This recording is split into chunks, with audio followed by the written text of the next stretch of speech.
Hey, Traveler. Paimon. Oh, Paimon knows that voice! Over here.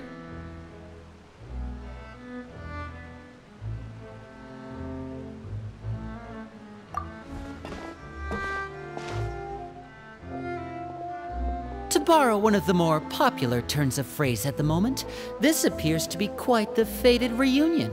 Running into you two out of the blue like this has really made my day. I certainly wasn't expecting it. You can say that again. What brings you to Poisson? Wait, Paimon's got it! You must be here for one of your magic shows, right?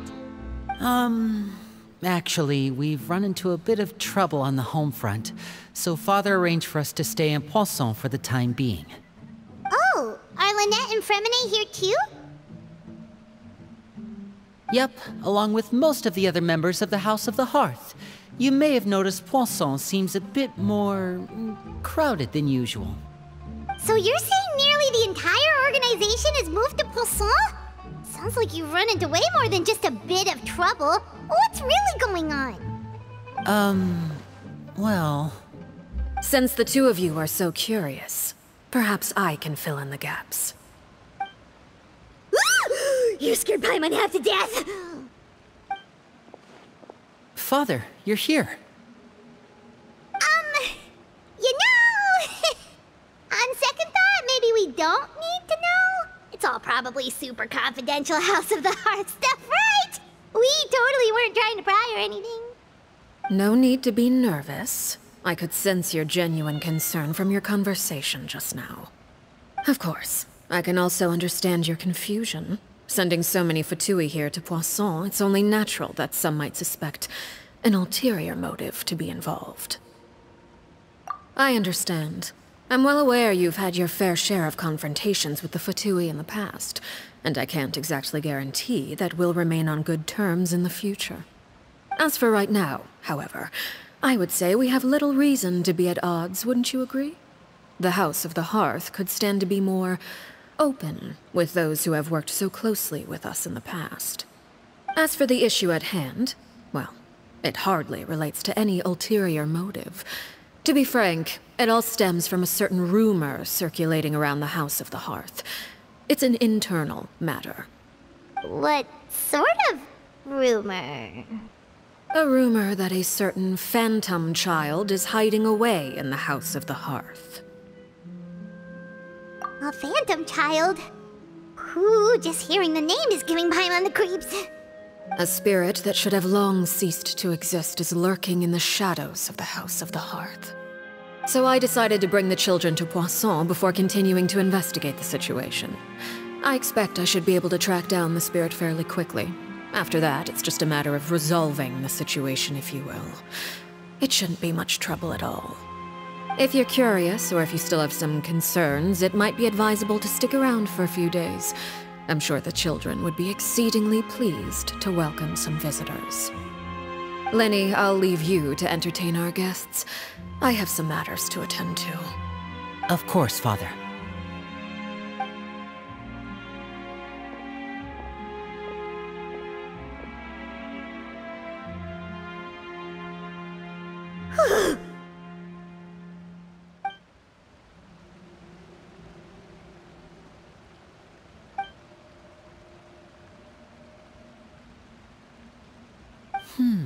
It has long been a dream of mine to invite you to our home and introduce you to my other siblings. You're quite well known in the organization already. A lot of people have been talking about you, especially after everything with the prophecy. If you're willing, why don't you stay a while and have a little chat with us? Alright.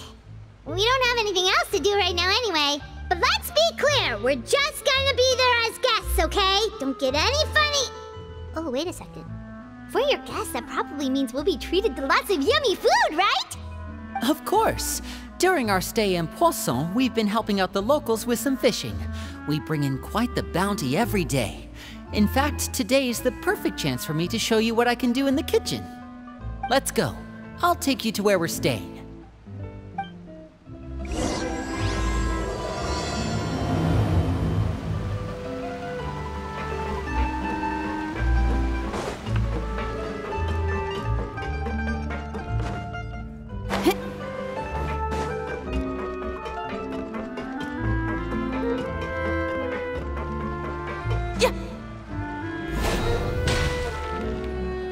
We rented this house from one of the locals to use as a temporary base.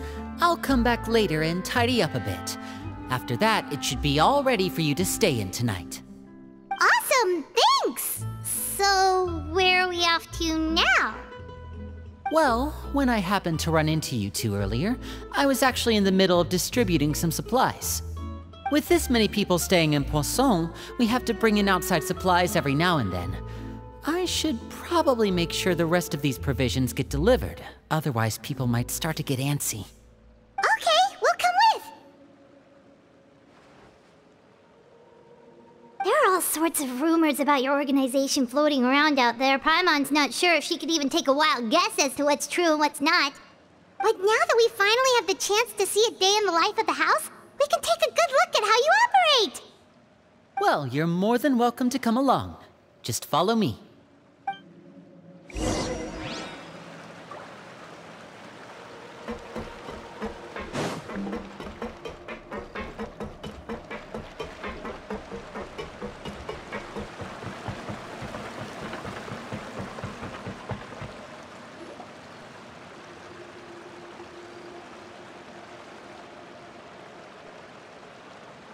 Lyney! We're finally here! The supplies. I'm assuming you've... Brought them with me? Yep, here you go. Hello? Something caught your eye? It's the Traveler and Paimon! No way! Come here, everyone! Hurry! The Traveler and Paimon are here!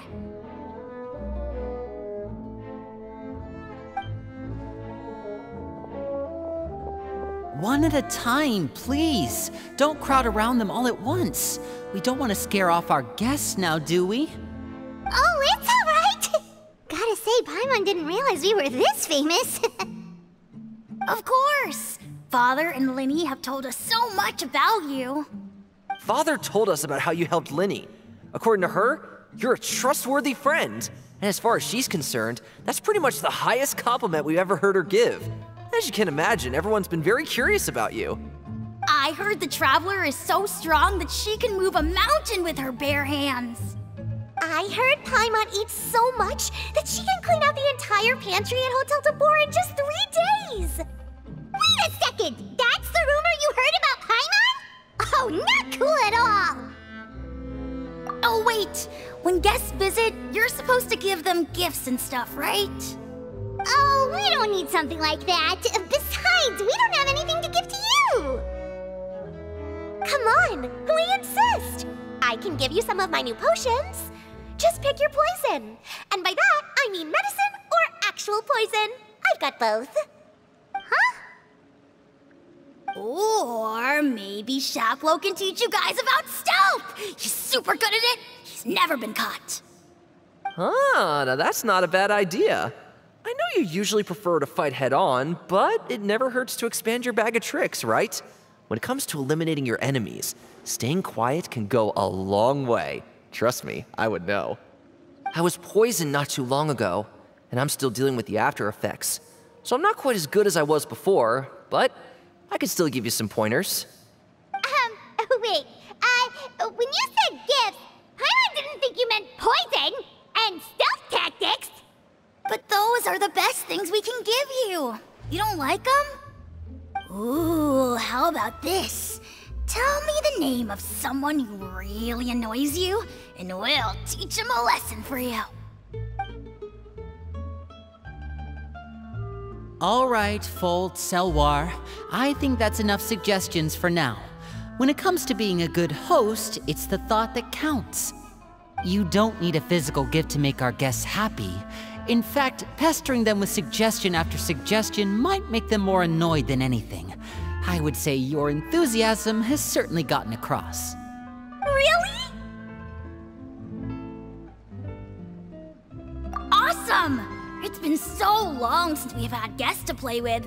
If there's anything you need, just let us know. Yeah, especially if it's poison or something. I've got all sorts of potions for that. Well, we'll talk to you all later. We've still got supplies to distribute. All right, see you later.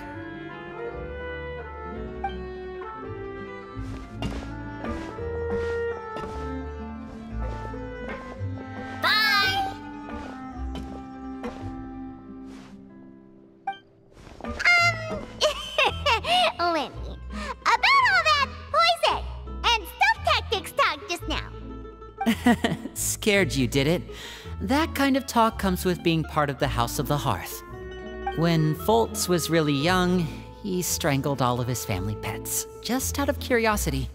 He was labeled a dangerous problem child and was abandoned by his family.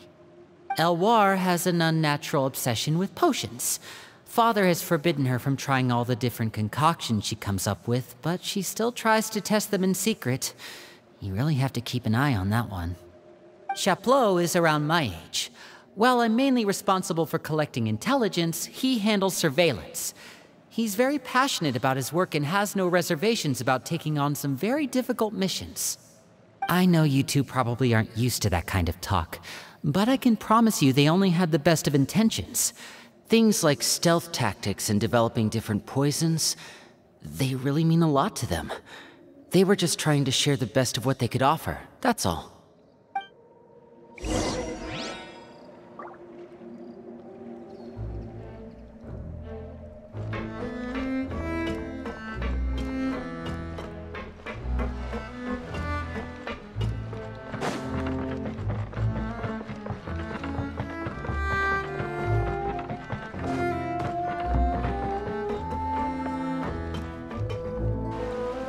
Filio, supplies are here.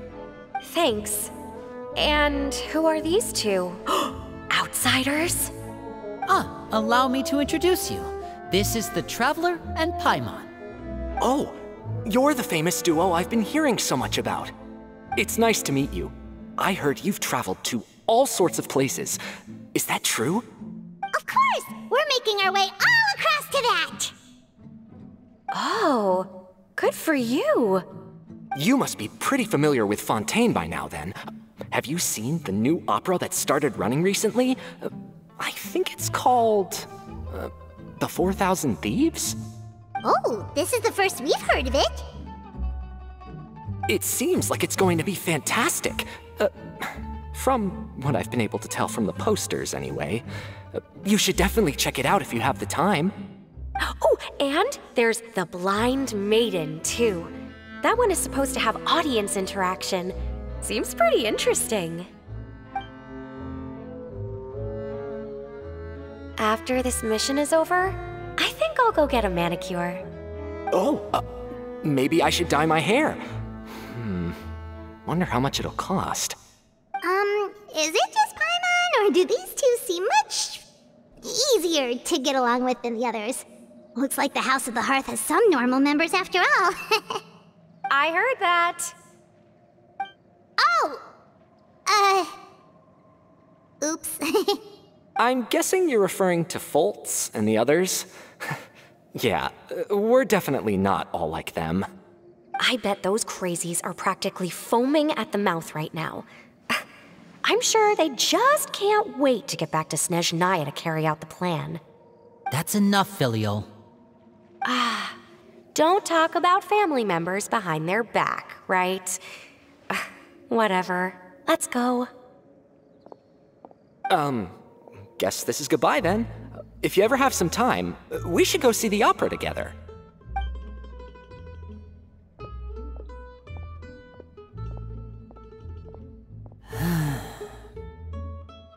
Well, that's it for the supplies. We should probably head back as well.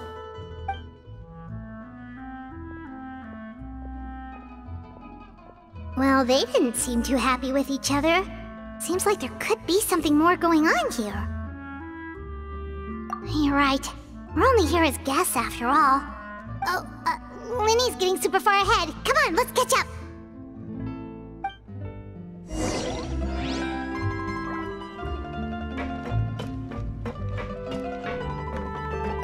Looks like there's more trouble in store next month, too. When will it end? Hey, just focus on the positives. At least our time in Poisson has been pretty relaxing. Don't you think?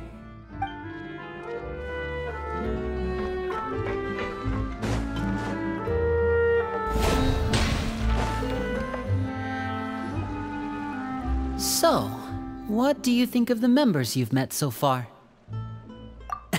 Well, Father is always encouraging us to be strong-willed and independent.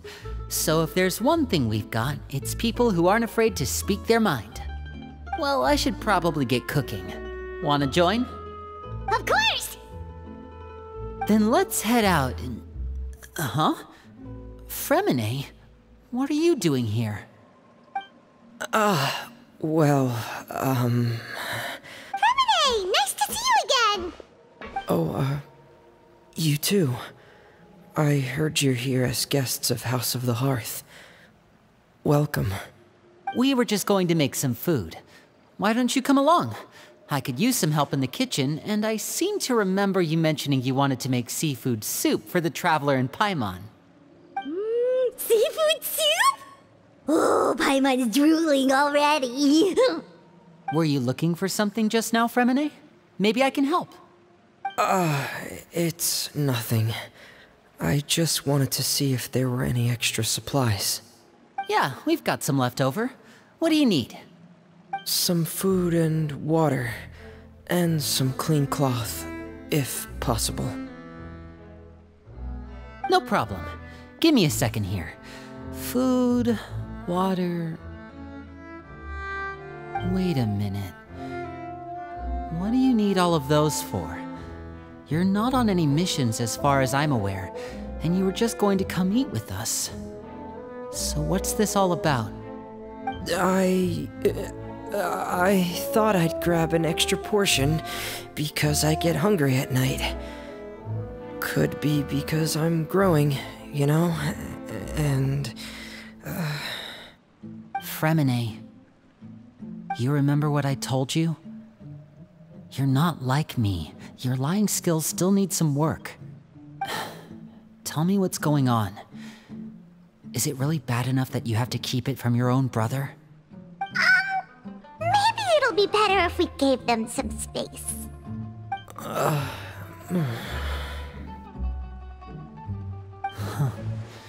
This is the first time I've seen that kind of look on your face. Whatever happened, does it have something to do with Father?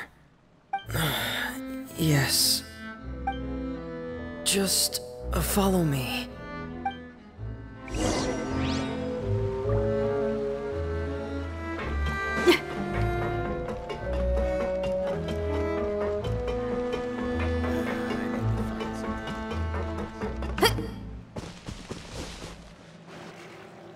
You're back! Oh, and you've brought some friends with you this time. Hello, my name's Lyney. I grew up in the House of the Hearth. And you are? Hi, Lyney. I'm also a child of the House of the Hearth, just like you. You can call me Clairvy. Clairvy? It's nice to meet you. Does that name ring any bells, Lyney? No, not at all. That's not a name we have on our roster, I'm sure of it. What I'm not sure of, though, is how she managed to sneak in. She must be the phantom child Father's been searching for. From the looks of it, I'm guessing you were the one that found her, Feminet. You, haven't told Father, have you? No, I haven't told anyone. I've just been keeping her hidden. For how long? About half a month now. So ever since we got to Poisson, then. Do you have any idea what you're doing? I know what I'm doing.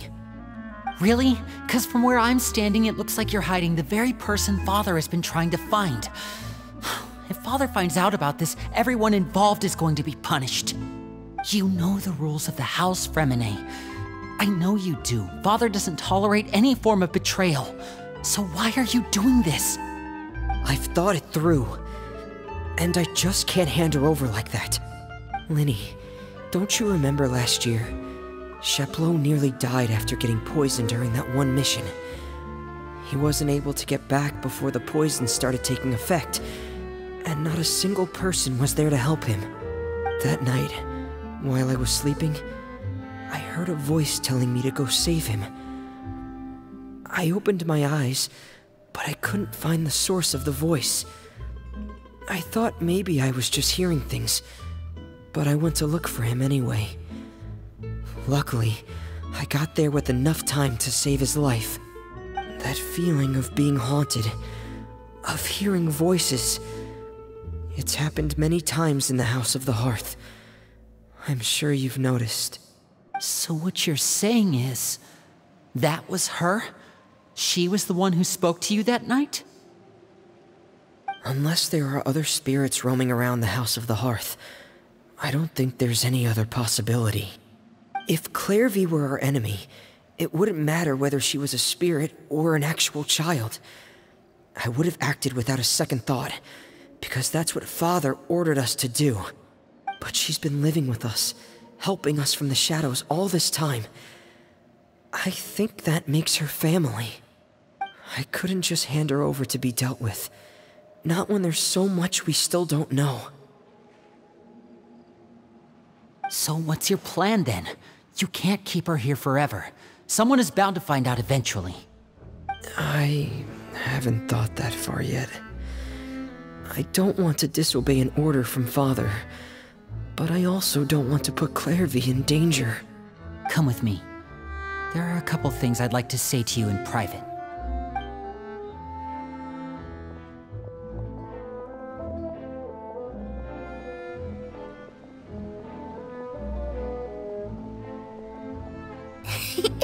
Those two sure care a lot about each other.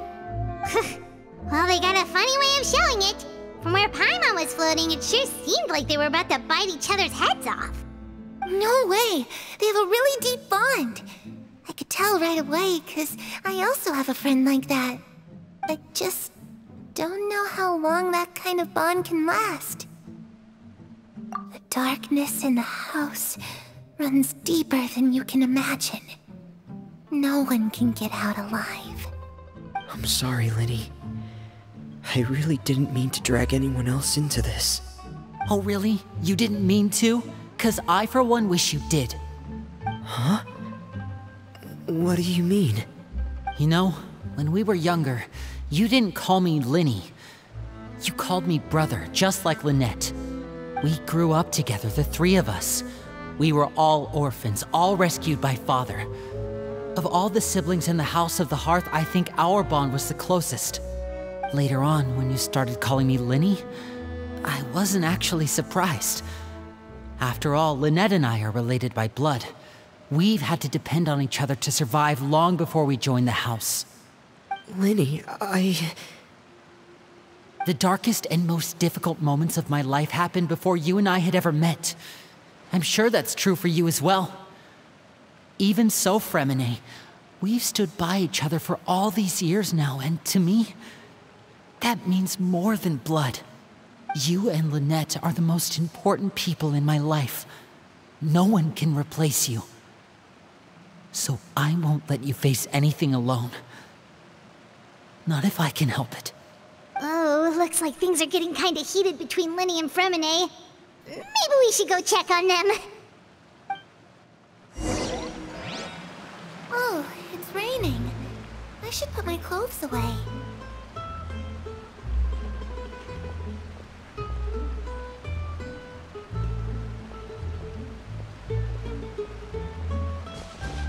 Harry? Huh. Looks like she's not here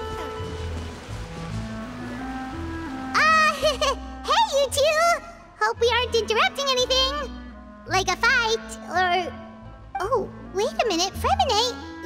You're not crying, are you? Is everything alright? Everything's fine. Thanks for asking. Well, we're all friends here, right? We've been through so much together, so if there's anything we can do to help, just say the word. It's just a small family dispute. It's not something our guests should trouble themselves with. In fact, it might be better if your stay ended here. What are you getting at, Traveler? When guests are around, families are often on their best behavior. And any disputes are less likely to escalate. That's what you're trying to say, isn't it? I... just... Thank you. I was really hoping to keep you out of it. But even if I could think of some other reason to turn you away, I'm not sure I could convince you. I know things could turn dangerous, so I promise you this. From now on, I'll protect you like my life depends on it. Me too. Well, back to the matter at hand then. If we don't plan on handing Clairvy over to Father, then our only other option is to solve the mystery of her identity before Father is able to track her down. That means finding out where she came from and what she's doing here. Then we can send her on her merry way and pretend like none of this ever happened. I've tried that already. And? And... nothing. I tried taking her somewhere really far away, but... after some time, she just reappeared. She even came with us all the way to Poisson. It seems like wherever the house is, she follows. I don't know much about spirits. Do you two have any ideas? Let's see here. Paimon remembers hearing something like, if you fulfill a spirit's last wish before they die, they'll let go of whatever's keeping them here and return to the ley lines. Oh, it's just that Paimon doesn't really remember where she heard that, so it's not guaranteed to work or anything. Well, sounds like it's worth a shot. Guess that means we should go ask her about her wish. But first, Feminet, I need you to promise me something. What is it? I need you to promise me that this will stay between the two of us. We're the masterminds behind this whole thing. No one else gets involved. Can you do that for me? Of course. I promise. All right. Then let's seal the promise just like when we were kids. Fist bump on 3. Ready? 1, 2, 3. I swear.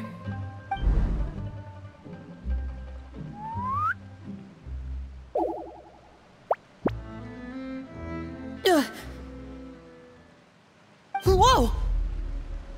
Lynette! But what a surprise! What brings you here, dear sister? And, when exactly did you get here?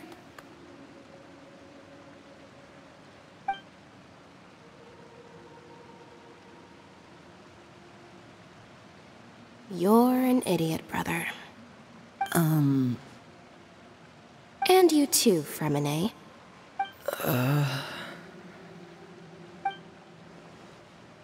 You 3, Traveler. And you 4, Paimon. Wait, what did we do? I've seen Clairvy around the House of the Hearth before. I hadn't seen her in Poisson, so I figured she must not have come with us. But it turns out, you were just hiding her. I heard you talking about your plan. Rather than steering clear of the situation, I'd rather fully join in.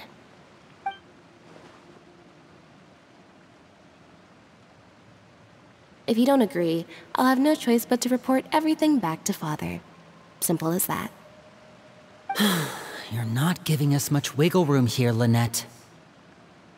Well, I guess we're all in this together then.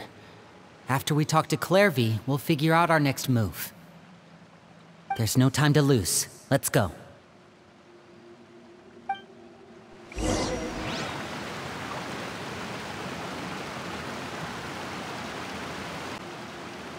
I'm full. Thank you for bringing me this food, you guys. She said she's full, but the food doesn't look like it's even been touched.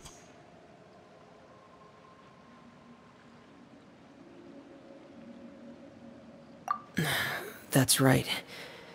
Based on what I've been able to observe, it doesn't seem like Clairvy can interact with the physical world at all.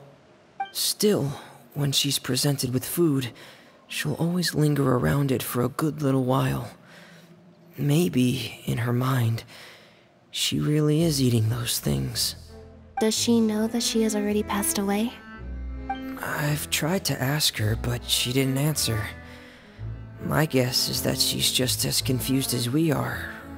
Or maybe she couldn't understand the question at all. Clairvy, if you've got some time, I'd like to ask you a few questions. Sure. Oh, another new friend. Hi, I'm Clairvy. Hello. Clairvy, how did you join the House of the Hearth? Huh?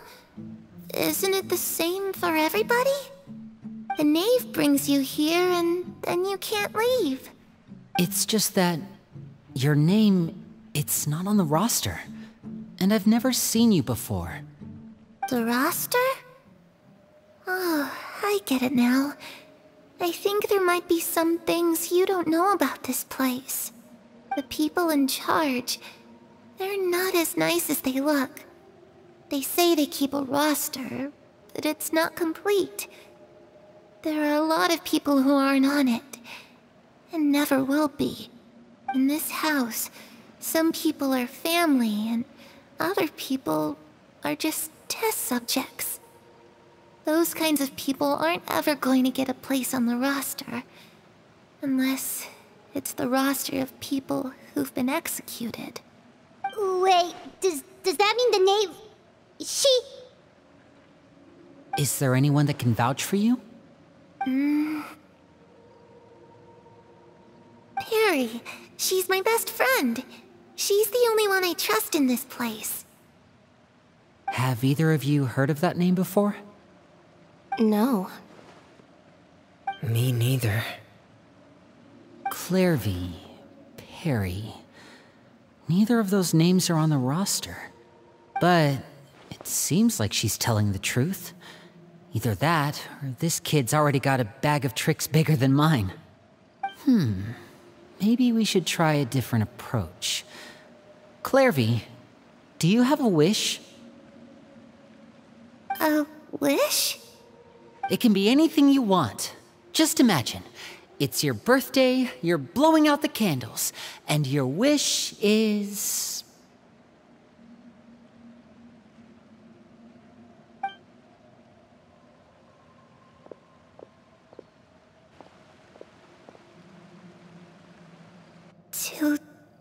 To go outside, where the sun can find me.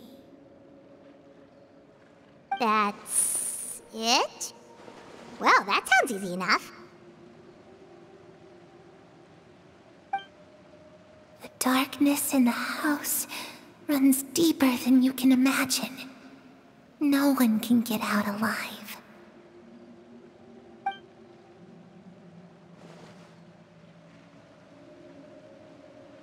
Okay, time to divide and conquer. Listen up, I've got a plan. I'll try and find a way to use basic illusory magic to take Clairvy outside and bring her somewhere with sunlight. Lynette, try and find the list of executions that Clairvy was talking about, and see if her name is on it. Feminet, you stay in Poisson. We can't be the only ones who've had run-ins with Clairvy. I need you to collect intel on everything she's said and done. Understood. I'll try my best. What about us? What should we do? I really appreciate your willingness to help, but this is a family matter. I don't want to drag you in too deep. It's too risky. Let me think. Since Father considers you to be guests, maybe you could stick by her side for a little while. You don't need to do anything except keep up some nice, casual conversation. Ah, Paimon gets it. You want us to distract her. I'll give you a magic bird. If Father suspects something, all you need to do is release it when she's not looking, and it'll alert me that something's wrong. Of course, that's only as a last resort. If Father doesn't seem to notice us, there's no need to make contact. We'll reconvene here tonight after all's said and done. If the worst-case scenario happens and we're discovered, just tell Father everything. We're not going to let our guests get punished for our own actions. That's where we draw the line. You too. Okay, this is where we part. Father should be at the beach nearby.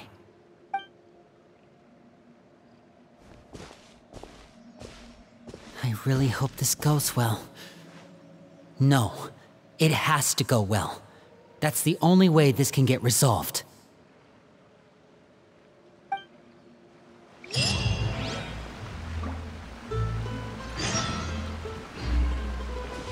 Clairvy, I'd like to take you somewhere. Is that okay with you? Sure. Where are we going?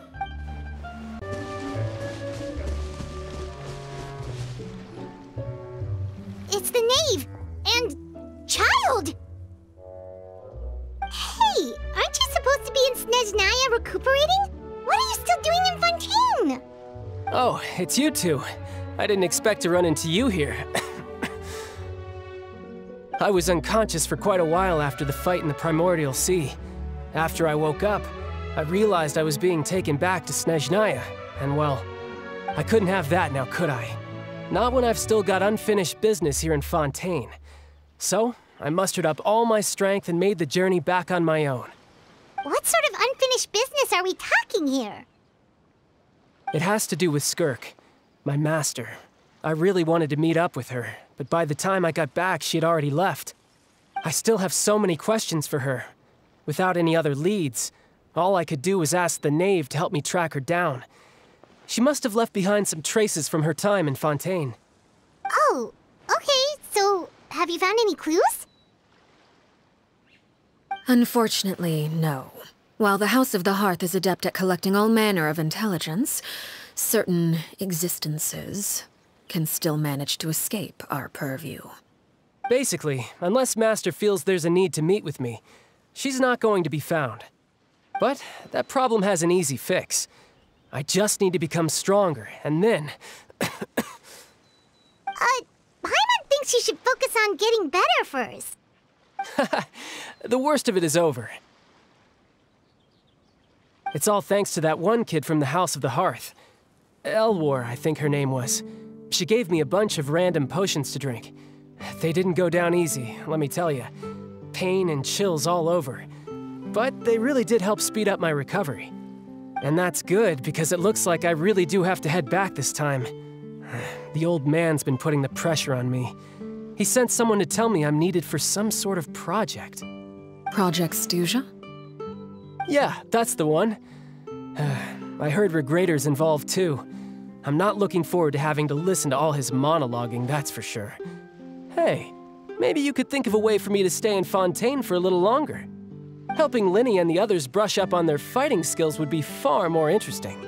If you and I could spar, that would be even better. I've been waiting for a chance to see you go all out. And what a sweet little daydream that is. But I also have a role to play in all this. I'll be leaving Fontaine shortly as well.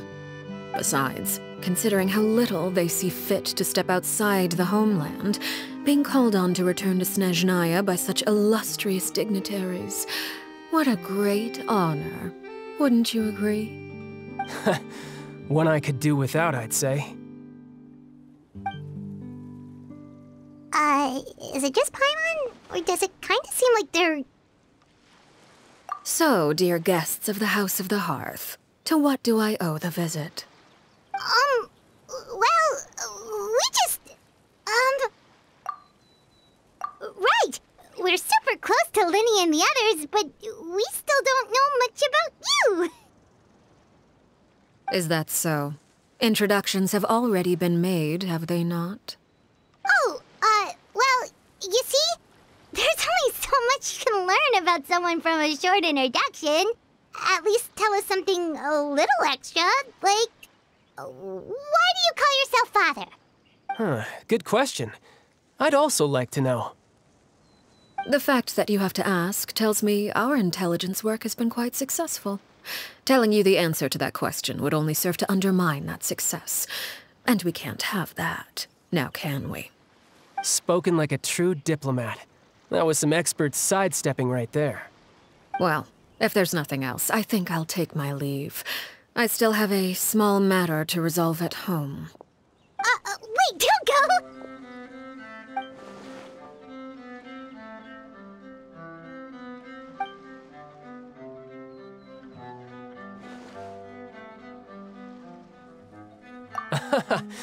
I'd also like to hear the answer to this. I've met some of the members of your organization, and they all seemed like really good kids. They actually reminded me of Tonya and Tusser. Which, by the way, if you ever betray them, I'm just letting you know, I won't let you off easy. And why would I betray them? Well, you've already betrayed the House of the Hearth once, haven't you? At least, that's what I heard.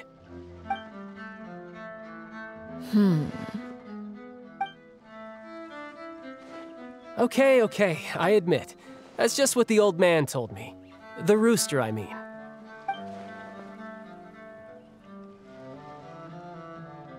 Oh, wait. Did you really do something bad to those kids? Never mind what I've done. I'm more curious as to what the mighty rooster had to say. Care to enlighten me? Ah, well, nothing much. Just some stuff about you taking out many other members of the House of the Hearth, and even going so far to attack your own family. I see. Huh. Based on your reaction, I'm guessing it's all a bunch of lies. Hardly. I don't appreciate his particular turns of phrase, but I suppose he didn't say anything untrue.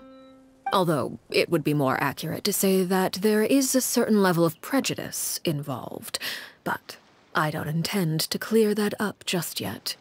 Prejudice has a funny way of concealing the real truth behind certain things, an attribute that I find to be quite advantageous. Call yourself a Fontainian, for example, and people will assume all sorts of things, when the real truth is that this is simply the land where I was raised. Huh? You're not actually from Fontaine? But then why did you try to help out with the prophecy and everything? I was trying to protect the children born in Fontaine. Claiming that I myself was a Fontainian simply made it easier to operate. People would hardly suspect a fellow Fontainian of having any ulterior motives. Who wouldn't want to save their homeland after all? The primordial sea wouldn't have any effect on me, but it would have caused great harm to the House of the Hearth.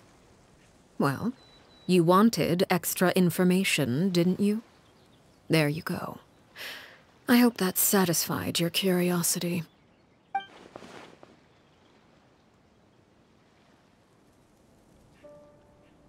So, you stayed in Fontaine for the kids. I guess I was wrong to believe you'd betray them. Apologies. Looks like I was holding on to some prejudices myself. Good. Like I said, I like it when others have misconceptions of me. Actually, while I was recuperating at the House of the Hearth, there was something else that really caught my attention. I heard that members always resolve disputes and arguments with a friendly spar, and the loser has to back down. Seems pretty cool if you ask me. Would also give them plenty of opportunities to hone their skills. Well, that's only a recent development. In the past, such spars weren't nearly so friendly.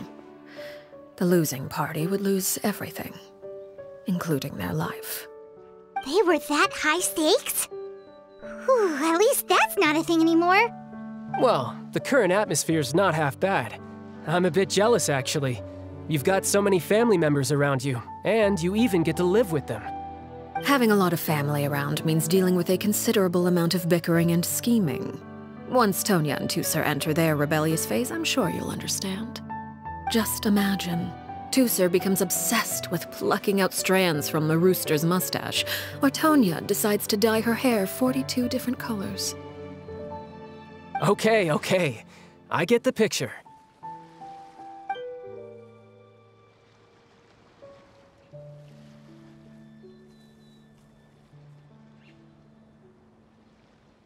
Well, would you look at the time? I should probably get going. Traveler, Paimon, I'm not sure where our paths will cross next, but the next time we run into each other, we should definitely try and find some time to spar. Again, maybe this is a conversation we can have when you look less like you're gonna keel over. All right. Well, thanks for everything, Arlecchino. No thanks necessary. You also played a part in obtaining the Gnosis. I would say we can call ourselves even. I like the sound of that. Well, I'm off. See you all some other time. We should probably get going too.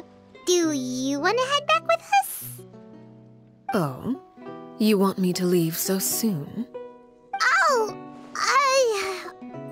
I'm rather enjoying the evening breeze. If you don't mind, I think I'll stick around for a bit. I have some things to think about. Apologies for not attending to you like a proper host. Please forgive this slight. I do hope you'll have a pleasant stay. We managed to keep her distracted until nightfall. Good thing Child was there to keep the conversation going. You don't think she suspected anything, do you?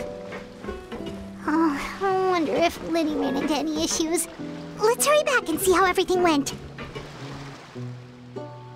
Oh? You decided to stay a little longer? Let's take in the ocean view together, then. Lyney, how did everything go? Well, long story short, we ran into a small issue. Clairvy can't go into the sunlight. Everything was fine at first. She followed me up to the surface just like I told her.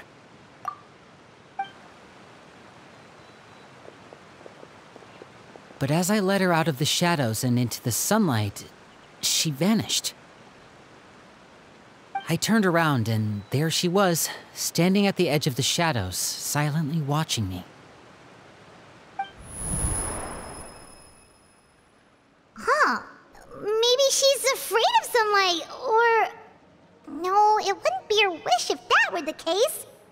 Well, we could always try pushing her into it. Oh, true. I've pretty much tried it all already. Nothing worked. Eventually, the sun went down, so all I could do was bring her back here. How did it go with you, Lynette? Good. I've got the list. It's right here. Really? Well, what are we waiting for? Let's take a look!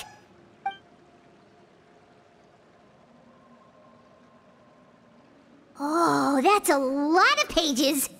Oh, it's gonna take forever to get through it all. We can each take a section. Here. La Pouillade, l'endroit, Chambel, horaire.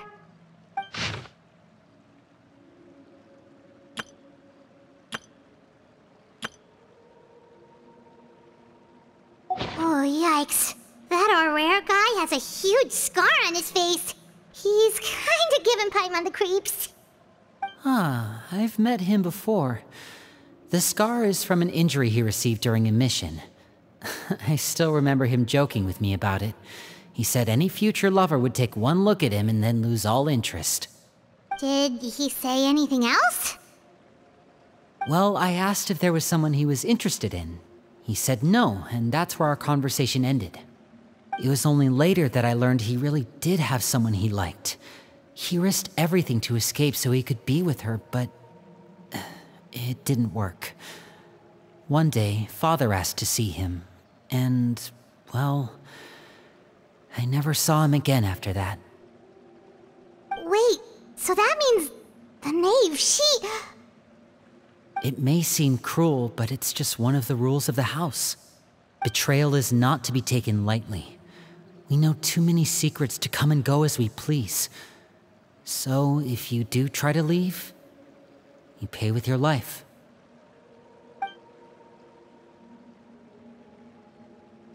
Her name's not here, huh? Well, that's not too surprising. It doesn't seem like this list is complete.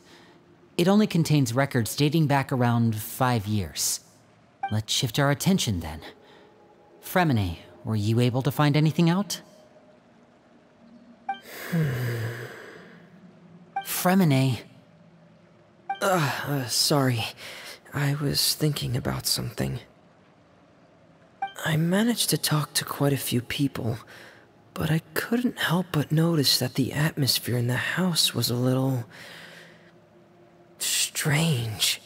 Strange? Yeah, I mean, I know there have been arguments in the past, times when people haven't gotten along, Chaplot and Filiol are a good example of that. Oh, those are two of the people that we met while delivering supplies. Paimon can see how they might not get along. They had very different vibes, and their, interests seem to be pretty different as well.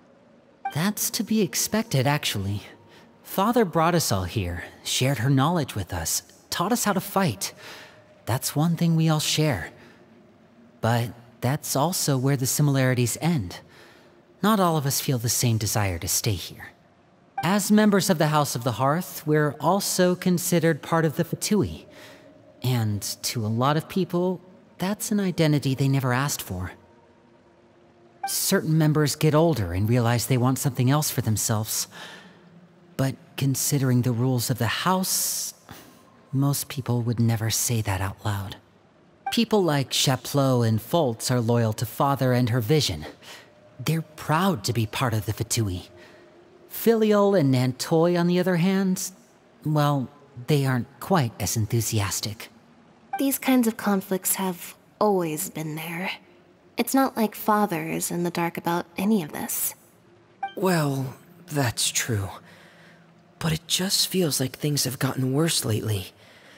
Filiol and the others, it seemed like they were meeting in secret to talk about something.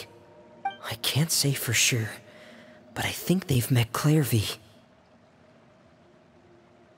You think she's been inciting them to act out? No, not exactly. But I wouldn't be surprised if she said something to them about the darkness in the house and how deep it runs. She's told me about it before. Experiments being run on children. People being used as pawns on the battlefield without so much as the strength to survive. And they just believed all that? Without any evidence? Clairvy's words probably gave them the excuse they were looking for. Whether they actually believe them to be true is secondary. This is all because of Project Stuja, isn't it? Whoa. Hold on a second. What's this Project Stuja all about, huh? This is the second time it's come up now. Sorry, but I'm not sure of the details either. I only know what Father has told us, which is that it's something the Rooster and Regrator have been working on together. Apparently, it has to do with the Fatui's strategic plan for the future. Because the House of the Hearth was so successful in obtaining the Gnosis, we now have the honor of playing a key role in Project Stuja. Wait, but isn't that a good thing? Key role is just another way of saying dangerous role. To us, the whole thing is an inconvenience. Father thinks so too, but she's in no position to refuse. Their plan isn't exactly unreasonable, and they've been funneling the house a lot of funding. It's just that we'll lose a lot of members in the process. Participating in the plan, it's an honor in name only. What they're really trying to do is subdue us. The existence of an intelligence organization outside their control makes them feel uneasy.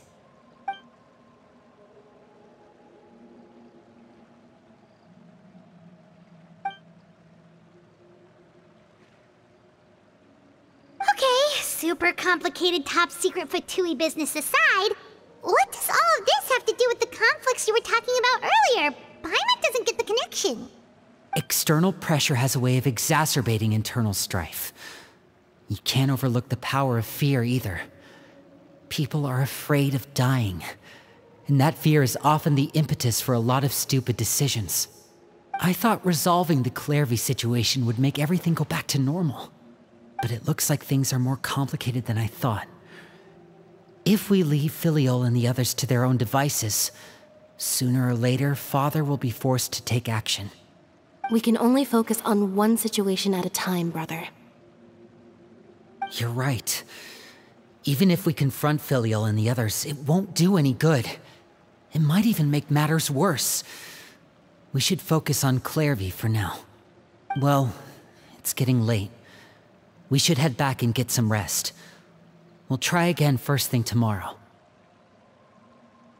Lynette, you stick with me this time. Feminet, keep a close eye on Filiol and the others. Make sure they don't do anything they'll regret. Good work today, everyone. Have a good night, and I'll see you tomorrow.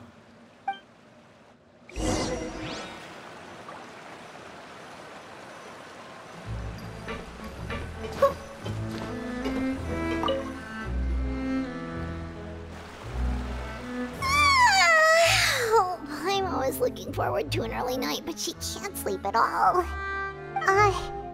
Hey, you don't think the knave will be too angry with Lyney and everyone if she finds out about all this, do you? She's even scary when she smiles. If she were to actually get angry... Ooh, you have to protect Paimon if that happens, okay, Traveler?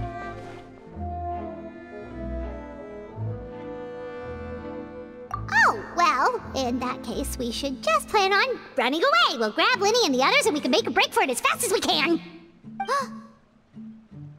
Look! Look over there!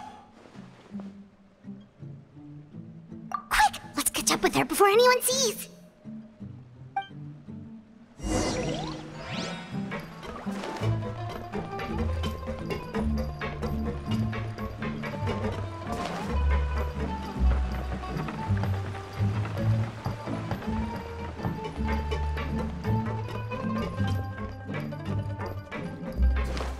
Over there!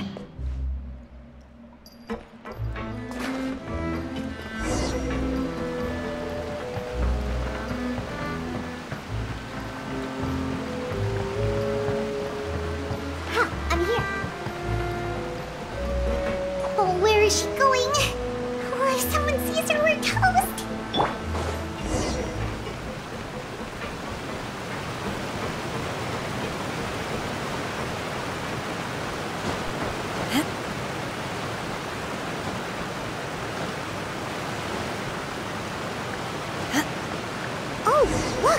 She stopped!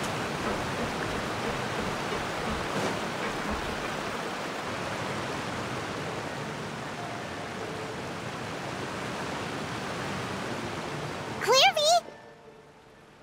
Shh! I opened the window while no one was looking. Look how pretty the outside is. If only I could have more than this. You probably think I'm being silly, huh? All this hopeless resisting? It's better to dream of what I could have than try to make it a reality, right? Please, help us get on the same page here, Clary. We need you to tell us what you know. Can you do that? Sure. Although, after you hear all this, I think you might regret that decision. Everyone in this family is nothing more than a tool, something to be used and exploited. We're all expendable, including me. As long as you're useful, you get to stick around. Lose your value, and you're handed over to the doctor, experimented on, and given a fate worse than death. I've seen it happen again and again, and I've had enough. You're saying the knave did all that? It's just, that doesn't seem like something she would do. She's scary and all, but it seems like even she has lines she wouldn't cross. I knew you wouldn't believe me. Everyone thinks she's a good person. They all think of her like a real mother. Mother? But she doesn't deserve that title. She's disgraced it and tarnished it. And if I had things my way, I'd never see her again. If only Perry were here, she'd understand. Perry? There's that name again. Also, Paimon's getting a strange feeling. It almost feels like she's not really here with us. Paimon can't tell if she's actually talking to us or if she's mistaken us for someone else. Well, in any case, it seems like she really needs someone to talk to. We should keep her company for a little longer. She looks so young. But it seems like she's been through a lot. It's getting windy. I should close the window. Ooh, look at the moon. Isn't it pretty? Hey, wanna hear a secret? I heard that if you look up at the night sky in Snezhnaya, you can see the aurora. It's supposed to be super pretty. Even prettier than the moon tonight. Perry and I promised each other that once we're older, we're gonna go see it together. But I can't find her. I'm worried she's also been... No, that wouldn't happen to her. She's special. Mother likes her a lot. I should really go talk to Mother, but we just fought. She doesn't want to see me, and I'm too scared to face her. What should I do?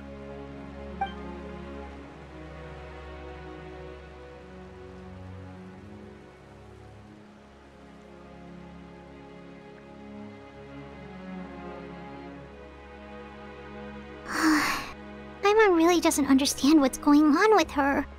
Well, let's head back. We've got an early morning tomorrow.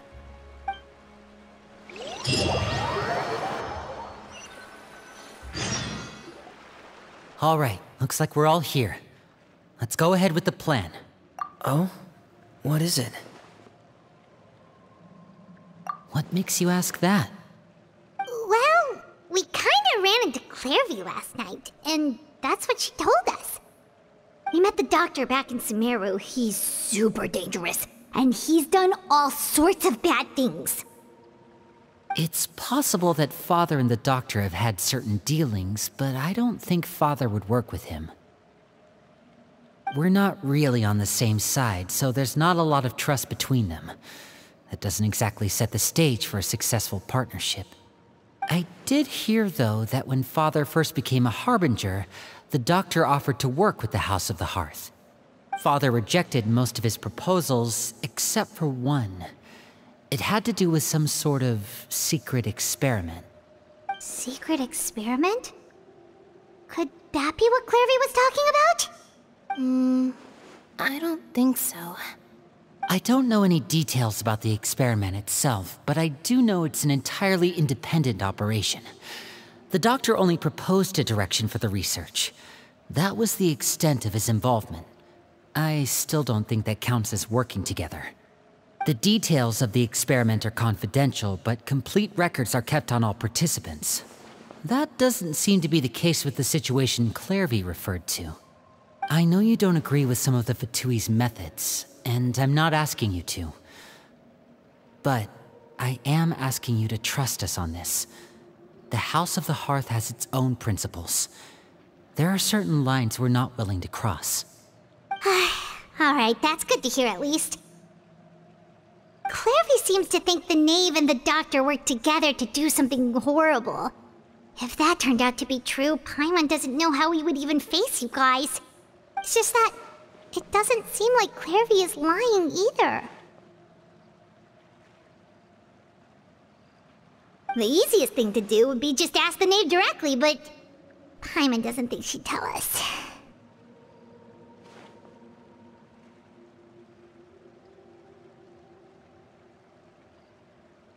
Father didn't come back last night. She's probably still near the shore. We'll be counting on you to distract her. Lynette, you're with me. Feminet, you know what to do. Be on your guard, everyone. All right, let's get to it.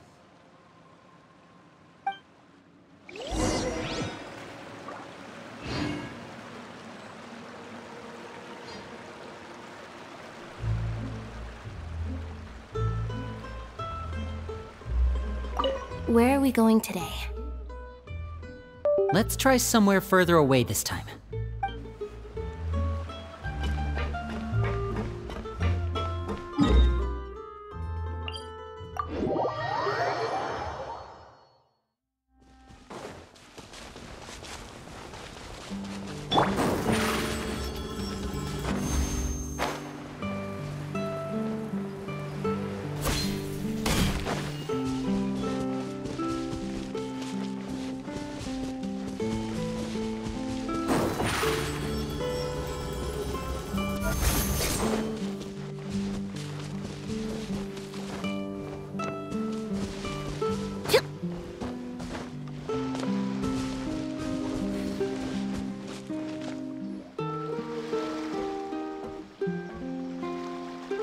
Ah, it's you two again. I must say, you look a bit pale. Did you have trouble sleeping last night? A little. Perhaps if you had less on your mind, you'd be able to absolve yourself of such troubles. So what are you planning to do now? Catch up on some sleep? Or should I give you some time to rack your brain for a topic to discuss before I ask any questions?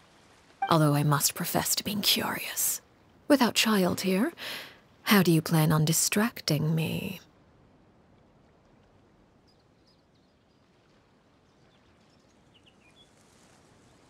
Us? Distract you? A good one. But no, we were just here for a chat. Looks like you could have used some extra time to think. No matter. If you don't have any other plans, why don't you accompany me somewhere? Don't worry. I'll be sure to steer clear of any scheming children. The ocean breeze is sure nice today.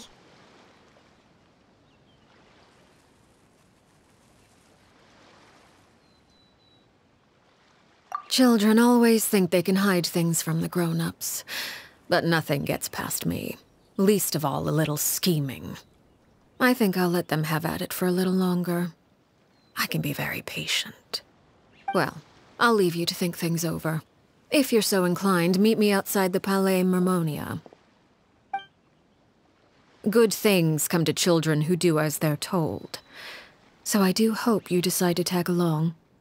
If only for your friends' sakes. What should we do? She clearly knows about everything we've been doing, and Paimon doesn't think it'd be a stretch to say she was threatening us just now.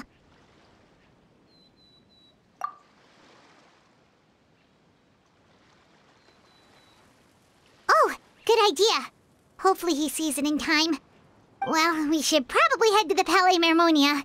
Paimon doesn't want to find out what happens if we don't show up. Based on what the knave was saying just now, it sure didn't seem like it'd be anything good.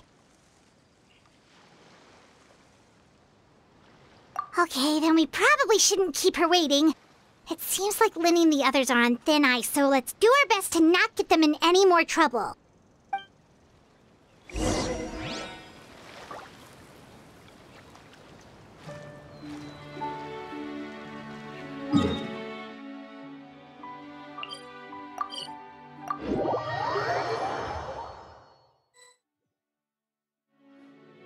Seeing as we still have some time before my meeting, we might as well enjoy some pleasant conversation while we wait. I'm glad to see you get along with my children. Being surrounded by good companions is necessary for a child's development. You're not planning on doing anything to them, are you? I assume you're referring to Lyney, Lynette, and Feminet. Although, there's that situation with Filial and Nentoy as well. It appears quite a few people have been acting out lately. No matter. I'm not one to discriminate. All those who betray the house meet the same fate. There are no exceptions. Does that mean you're going to kill them? Oh, are you here to beg for their lives? I'm sorry to disappoint, but the rules of the house change for no one. In my organization, everyone is responsible for their own actions. But don't you care about them at all? They really respect you. They even call you father. You must feel something for them. Any organization in which feelings come before principles is one destined for ruin. The House of the Hearth is hardly an exception. You could say our principles are more stringent than most. Perhaps I can offer you this consolation at least. As our guests, you two will not be held accountable along with them.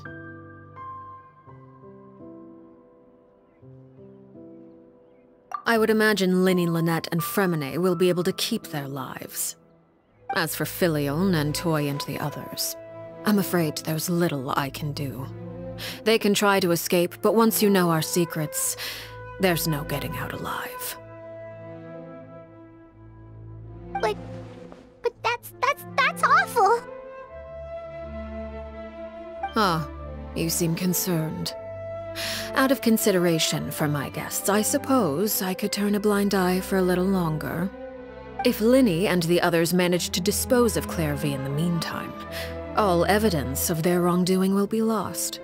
In that case, I could hardly punish them for something I couldn't prove.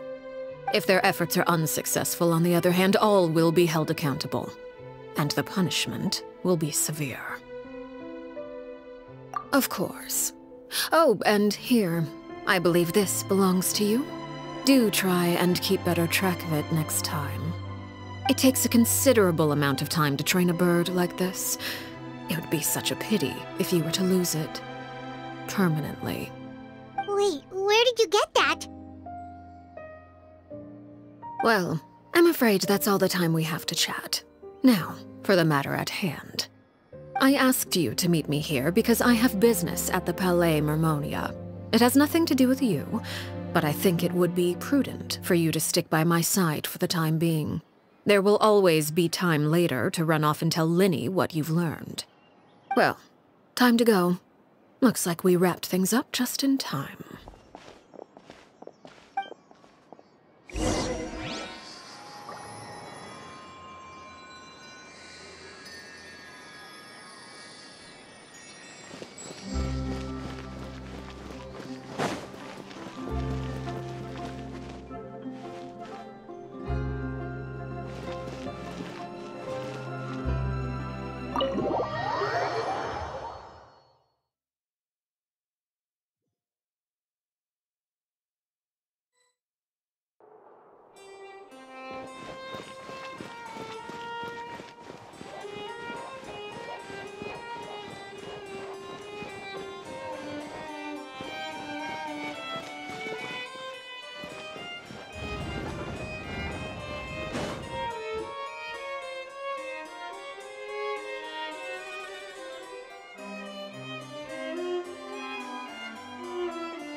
It's been a while, Monsieur Neuvillette. I must say, I wasn't expecting my meeting request to be approved quite so quickly. The Palais Mermonia operates with an efficiency worthy of admiration.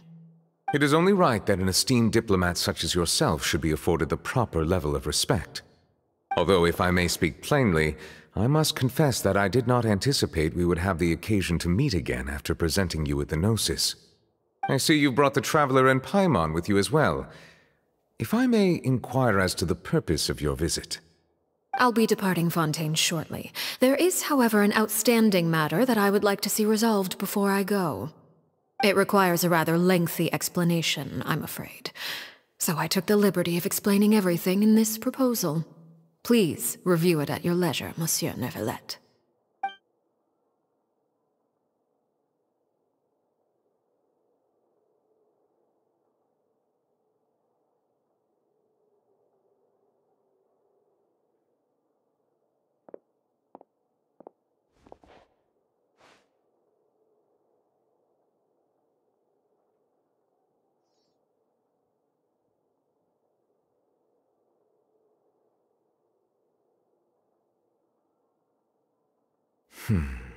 I understand your request. However, at the risk of causing offense, I must admit that I fail to see why you would wish for such a thing. I heard you have a certain fondness for water tasting, Monsieur Neuvillette, so allow me to use water as an analogy. A family is like a large body of water with countless rivers flowing in and out. As someone who watches over this system, I would hope that each river that flows from the source will eventually reach the ocean. Of course, objectively speaking, I know this is impossible. Most of the rivers will dry up along the way, disappearing into the ground and leaving nothing but a barren riverbed behind. Not all rivers are destined to reach the ocean, but I would not see their existence rendered meaningless. I believe the water that flows within them is simply meant for a different destination, like a field in need of irrigation. Or perhaps the glass of a certain water-tasting enthusiast. Did you get any of that, Traveler? Your words paint an optimistic picture indeed. Allow me to remind you, however, few among us are willing to sip from a glass filled with tainted water. It may have been tainted at one point in time, but not to worry. I'll make sure it's strained of all impurities and returned to its cleanest form.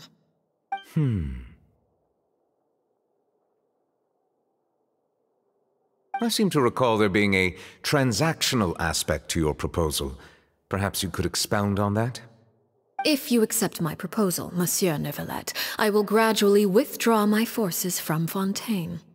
And, unless absolutely necessary, I will no longer carry out any special missions within Fontaine.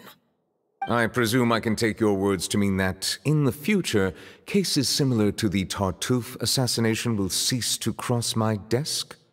Tartuffe? Ah, that thief who embezzled funds from all those charities, you mean? My deepest condolences to his family, but without any evidence, I cannot imagine how the House of the Hearth might have been involved in his passing. Of course, if you accept my proposal, Monsieur Neuvillette, I'm sure certain measures could be taken to reduce the frequency of such troubles. You choose your words carefully indeed. In that case, I am inclined to accept your proposal. My thanks for your generosity, Monsieur Neuvillette. Well, with that settled, we should be going now. I took the liberty of bringing along 2 bottles of spring water from Snezhnaya for you to enjoy. I do hope I get the chance to hear your impressions. Perhaps at our next meeting? Yes? Indeed. I trust you would not overlook your commitment in the meantime. All right, Traveler Paimon. Time to go.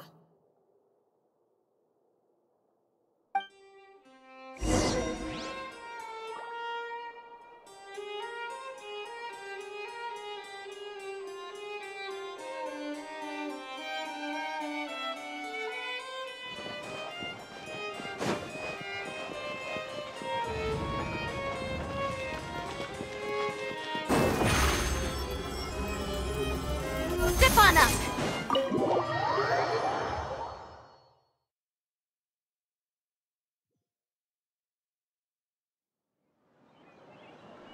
So, what exactly were you talking about back there?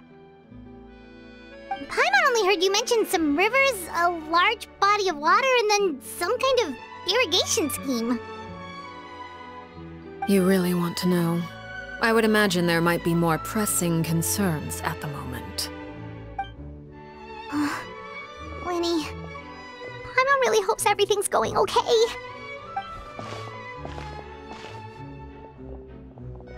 Oh, Paimon recognizes that look. You've got your ticket cap on, don't you, Traveler?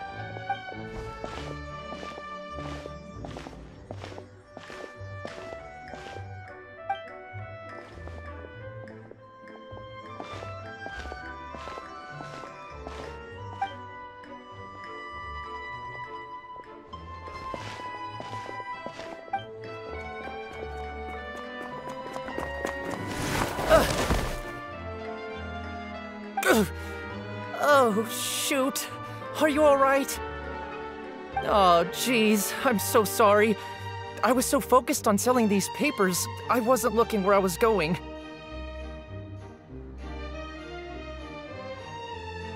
Well, let me make it up to you at least. Here, take this paper. On the house.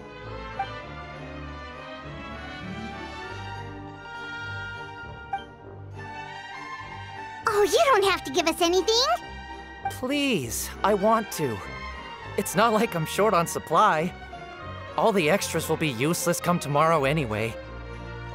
It's my fault, really. I was just trying to bring home some extra mora for the family, but I bit off more than I can chew. I haven't had many takers today, so I'm still swimming in papers. What's going on here? Nothing much. I just ran into your friend here on accident. I should probably get going, actually, so... Hold on. Of course, I'm happy to compensate you with mora, it's just... I don't have any on me at the moment. I'll take 3 papers. Here. Your payment. Oh! Thank you for your patronage. May the archons bless you with good fortune. If only I had the chance to run into such generous customers every day.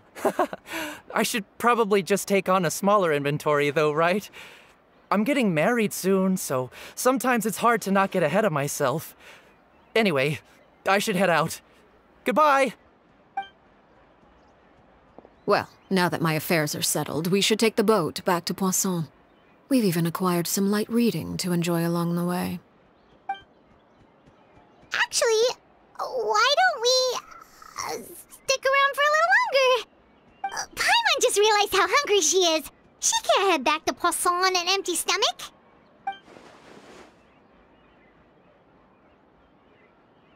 It appears you two are under the impression that delaying our return will somehow alter the situation in your favor. I'm sorry to ruin your fantasy, but your efforts are meaningless. That being said, I could be persuaded to give Lyney some extra time. I just have one condition.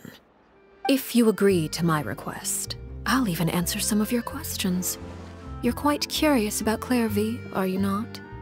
And my relationship to her. Wait, why are you being so generous all of a sudden? You're not gonna ask us to do something bad, are you?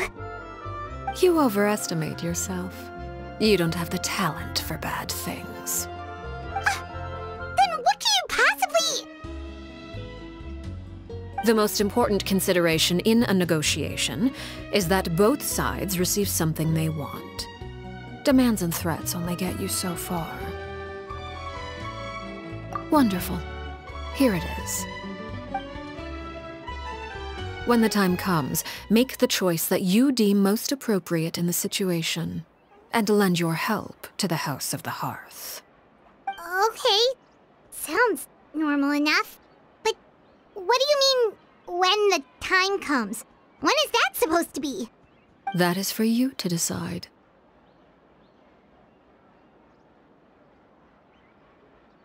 Then we have a deal. Follow me.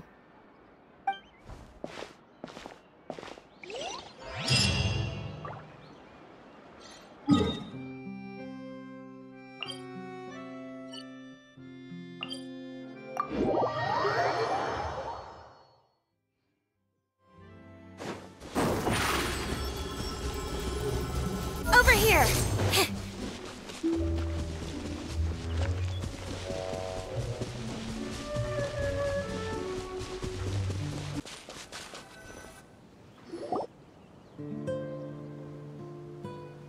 What is this place? Somewhere long forgotten by everyone. It used to be a grand building. Now it's nothing more than a pile of rubble.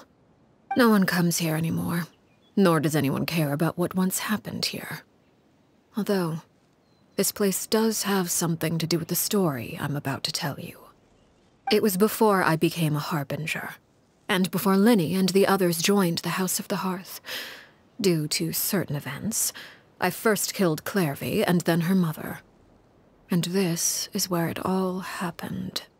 You were the one that killed Clairvy? Patience now. Allow me to explain Clairvy's side of the story first. I'll start from the beginning. Clairvy was 6 years old when she was brought by her mother, Crucibina, to live in the House of the Hearth. From the outside, it seemed like a fairy tale. A thriving family made up of kind adults and friendly children. Crucibina was the knave at that time, and the House of the Hearth was under her control. She was Clairvy's mother by blood, but she was also the mother to all the children in the house. Clairvy was happy here, for a time. But she quickly realized that being part of this family wasn't a fairy tale at all.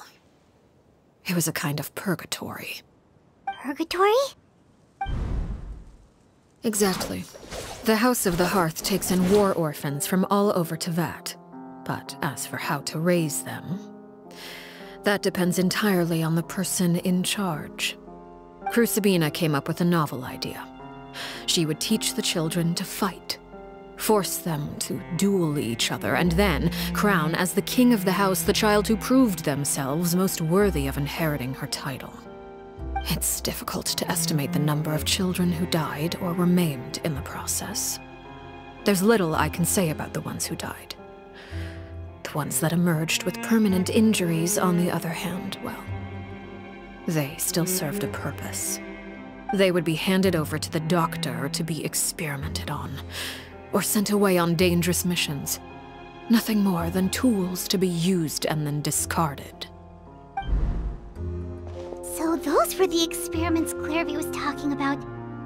But what actually happened to her? You said that Clairvy was Crucibina's daughter, so if Clairvy tried to convince her to stop what she was doing, Crucibina probably would have listened, right? Despite being Clairvy's mother, Crucibina cared little for her daughter. She forced Clairvy to join the House of the Hearth only as a means to demonstrate her own impartiality as a mother, to prove that she treated all her children equally. Clairvy did try to convince her mother to change her ways, but it was to no avail. After her efforts failed, the only other option was to rise up and try to fight back. Unfortunately, the other children had already been thoroughly indoctrinated into the illusion of happiness Crucibina had created. Of course, there was one exception. Someone Clairvy's age who knew the truth about the House of the Hearth. Her name was Peruere. Wait, the friend that Clairvy mentioned? Friend, huh? I suppose we can call her that for now. Clairvy was a cheerful and passionate person with a tenacious spirit. Peruere, on the other hand, was rather cold-blooded. Her cold-blooded nature allowed her to see through Crucibina's facade. Yet, it was also this cold-bloodedness that prevented her from acting against it. At least at first. While Clairvy longed for freedom, Peruere was convinced that, amid all the fighting and violence, she would make it until the end. Despite their differences, the two became fast friends, united by their knowledge of the truth. Clairvy told Peruere that she hoped to create a real family, where no one would be killed or sacrificed. There may have been a certain naivete to her ideas, but Clairvy proved her determination many times over. She tried countless times to run away, ask for help, or expose the truth. But her efforts only earned her beating after beating. The only thing that kept her going was her strength of will. Even with her body racked with pain, she would still stand on her tiptoes and open the window at night. She and Peruere would look out at the moon together, a fierce longing for freedom shining in her eyes. But one day that light simply vanished. Oh no. What happened? Her hopelessness resulted from a culmination of things. 10 years had passed. 10 years worth of failure after failure. She and Peruere weren't children anymore, but finding any chance to escape still seemed as hopeless as ever. It was during this time that Peruere suggested a new plan. If escaping was out of the question, why not take down the very person sitting on top of this throne of lies?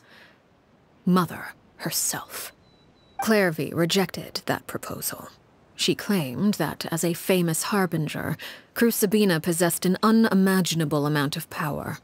Trying to kill her would have an incredibly low chance of success. Clairvy never gave another reason, but Peruere could see it written all over her face. Clairvy still thought of Crucibina as her mother.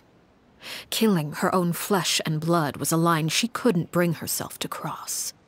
If she couldn't escape and fight back, then only one option remained.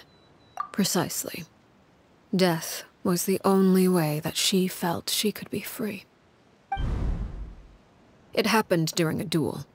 When she arrived at the dueling ring that day, her partner turned out to be none other than Peruere, the very person that had stood by her side all those years. It was a fierce battle. But ultimately, Clairvy decided to let Peruere end her life. From that moment on, Peruere's journey was one written in flames. When the rain finally came and washed it all away, there she stood, the sole victor in Mother's endless game of slaughter. A trail of corpses strewn across her path to success. It was the very result she had predicted 10 years prior. Even then, she believed she would make it until the end. She wasn't surprised by the fact that she emerged as Mother's undisputed heir. Rather, her success left her with an inexplicable sense of restlessness. She was unsettled. And there was only one thing that could quell that sensation. Perhaps you two would like to take a guess as to what it was? Crucibina, you mean? But... Correct. This is the place where Peruere killed her best friend. A mere year later, this is also the place where she fought tooth and nail to kill the mother they shared. The moment she acted, any conception of what was right or wrong ceased to matter. It's one of the principles of the house. Only those who survive get to write the rules. Peruere won the battle, and became a harbinger herself. After which Her Majesty, the Tsaritsa, bestowed upon her a new name. Arlecchino. So the Perry Clairvy was talking about... It was you all along. You're Peruere. Arlecchino is just a name you got later. I left that name behind long ago. I must say, hearing it now does bring back memories. After I defeated Crucibina, the moniker of Mother died with her. I chose to forego the title she called herself, and even chose to give up my own name. I rebuilt the House of the Hearth under a new identity. Not only as Arlecchino, but as father. And that is where the story ends. Any more questions? Yeah. Based on what you just told us, Clairvy wasn't a little kid when she was killed. So the Clairvy we met... Was she really a spirit at all? I suppose you could call her an illusion born of flame. Her existence is like ashes to a fire. Something left over in the wake of blaze and ruin. You see, a certain power runs through my veins. It's not unlike a curse. My flames leave behind shadows of anything they consume. Of course, the chances of those shadows morphing into a sentient entity are exceedingly slim. Clairvy is a very special case. Clairvy died when she was 16 years old, but what emerged from the flames was her 6-year-old self. Her appearance wasn't the only thing affected. Most of her memories were lost to the blaze as well. Memory is a mysterious thing indeed. Losing a portion of your memories will alter your sense of self. Lose 10 years' worth, however, and it would be like living in the past. Like returning to a version of yourself that never grew up. No wonder Paimon got such a weird feeling when we were talking to her. Perhaps I should put it this way. Clairvy is someone trapped in time. It may seem like she exists with us in the present, but she truly lives in the confines of her own past. So if all of that is true, then you must have known about Clairvy for a long time. Indeed. She's a rather volatile and unstable entity. Sometimes she would look after the children. She's even saved some of their lives. But other times, she would hide from me and become obsessed with revealing the truth about the house to anyone who will listen. Shadows don't have the capacity to learn or grow. Any new information they encounter is quickly forgotten over time. Your attempts to expose Clairvy to sunlight, they failed, yes? The reason is actually quite simple. In Clairvy's mind, the house is impossible to escape, and it is this very perception that traps her there. But no matter. All I have to do is kill her again, and all will be resolved. I don't anticipate so much as a single speck of ash will be left behind this time. Wait! Paimon can understand why you might want her gone, but isn't there another way? acting her 6-year-old self. She's still your friend. At least talk to her first. It's too late for that. She broke the rules, and now she must be punished. That goes for Filial and Nantoy as well. She's had quite the effect on them. I hope you understand the difference between Crucibina and myself lies in our formulation of the rules, not our policy for enforcing them. Upholding the rules without question is a trait we both share, because that is how a household should be run. Is this really what you want to do? Whatever could you mean? Don't you want to say a proper goodbye at least? Whether as a killer or as a father, there are two things that must be avoided at all costs: anger and sorrow. Anger makes you impulsive. Sorrow causes you to waver. Well, it appears it's about time to proceed. Before we arrived, I told some of my well-behaved children to bring our troublemakers here by nightfall. I do believe I've kept my end of the deal. I gave your friends quite a bit more time. As for what happens now, we'll just have to wait and see.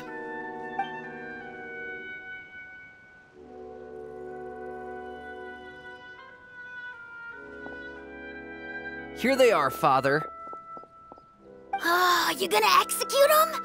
Seeing something like that would actually be a first for me. Lyney! I'm sorry. I heard about how you helped buy us more time. But I still failed. I couldn't find a way to fulfill her wish. Huh? Are you... Perry? Indeed, it's been a while, Clairvy. Perry! Shh, stay right there. I'm sorry to postpone our reunion, but first I believe certain scores need settling.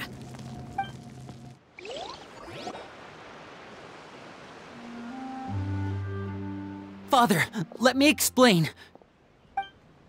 Out of my way. Father! You chose to conceal a threat to the house. And for that, you must be punished. Overall, however, I suppose your wrongdoing is hardly the most egregious of the bunch, so I'll deal with your punishments later.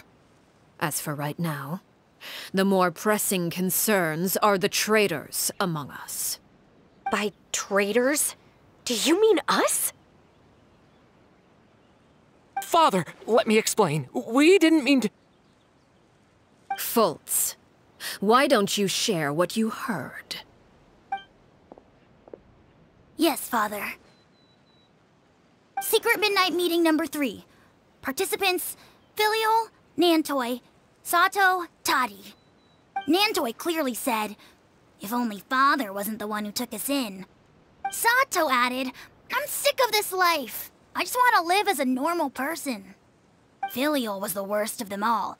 She called us crazies and said a bunch of mean things about Father.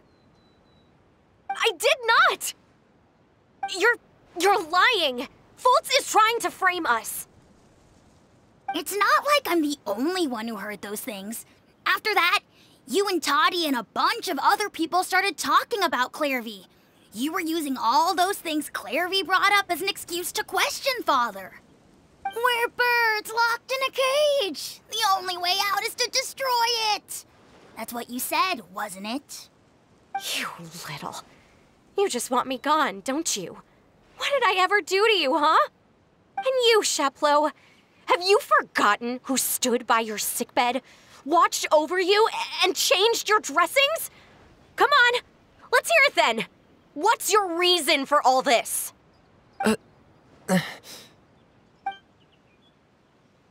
You're wrong, Filial. We don't want you to die. You're our family. Liar. You wouldn't be doing this if that were the case. So why? Why have you backed us into a corner? We all live in the House of the Hearth. You know the type of work we do, Filial. A single betrayal can cost dozens of us our lives. It's not like it's never happened before. That kind of thing is hard to forget. That's why the House of the Hearth cannot tolerate any form of betrayal. Ever since we came to Poisson, you've had 7 secret meetings! A lot of the things you talked about really crossed the line. You've been spying on us for half a month? Wait a second. Now that I think about it, the move to Poisson was just a way to make it easier to spy on us, wasn't it? Because we were all in one place! You've had this planned all along! Filial, Nantoy, I'm sorry. I owe you both my life. I owe Clairvy too. If it weren't for all your help after I got poisoned, I wouldn't be standing here today. If this were any other situation, I would do anything to repay that kindness, even if it cost me my life. But rules are rules. I'm sorry. My hands are tied. Why? Why? That's enough, Filial. We made a mistake, and we should own up to it. We broke the rules, plain and simple. And now we have to face the consequences. I'm sorry, Chapleau. Foltz. I'm sorry, Father. We accept our punishment. Chapleau, according to the rules of the House of the Hearth, how should these traitors be punished? All those who betray the house pay with their lives. And so it shall be.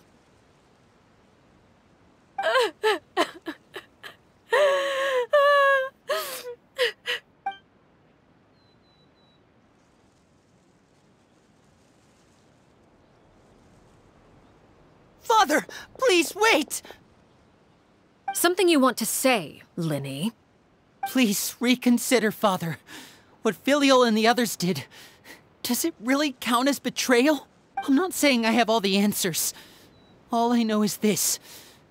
Killing Filial and the others may uphold the rules, but doing so will only bring us further away from being a real family than we've ever been. So please, Father, please reconsider. I agree with Lyney. Father, please. Lyney, you...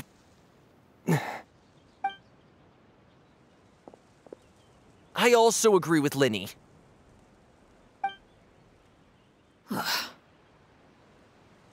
An order once given cannot be rescinded.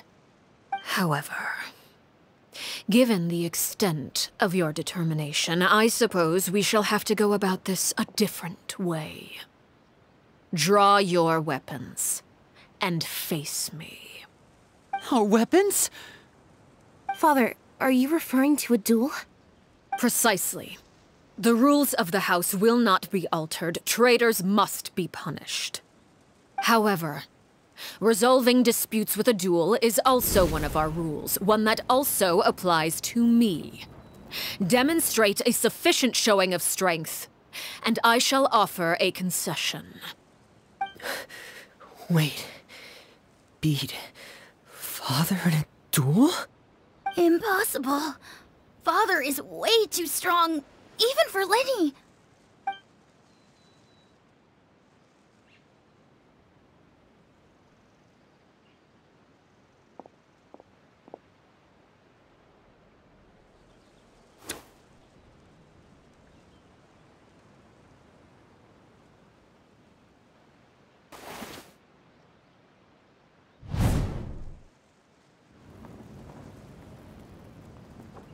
Did you hear that, Traveler? Lyney and the others have to duel the knave. What should we do? Can they really win something like that? If they lose, those people from the house are really gonna be executed. Hey, are you listening?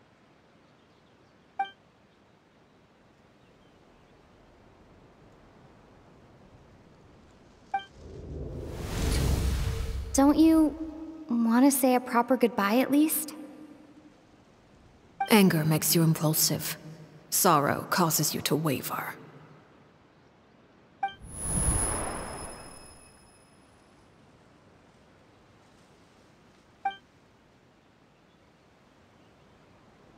Oh, looking at that expression on her face, she seems really serious about this.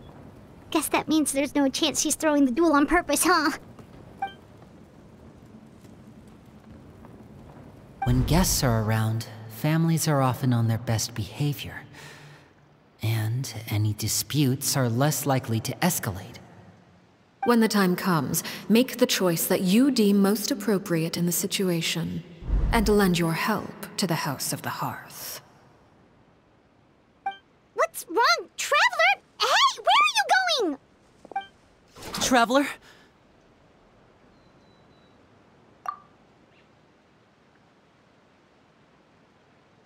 You're asking to join the duel against the knave?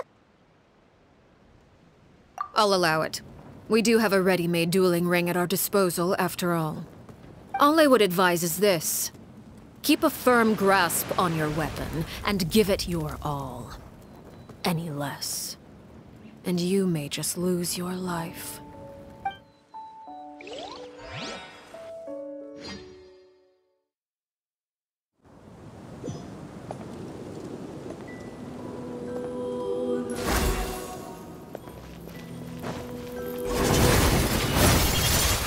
This is long overdue. Transfiguration! By ordinance divine! Watch out for Father's movement!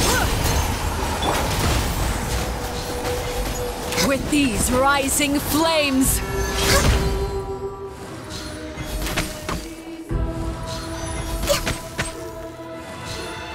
Is it my turn now? You alright? Now that's more like it. Closer now. Spare your energy. Running is of little use. Look at you, Fontaine! With these rising flames! Here.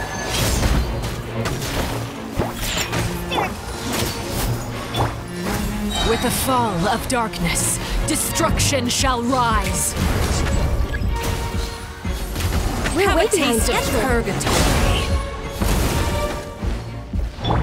Transfiguration! Watch out for Father's movements! Is it my turn now? Blaze over. Shake after!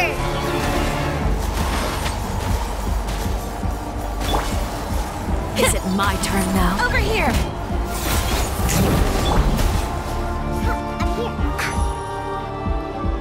Like a fly tangled in a web. Go, can't handle your dream. Maximus. Who's next?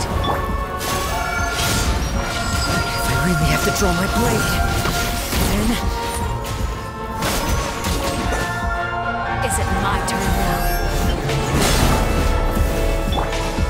Shake and stir! Shaking the bully me! Diana special!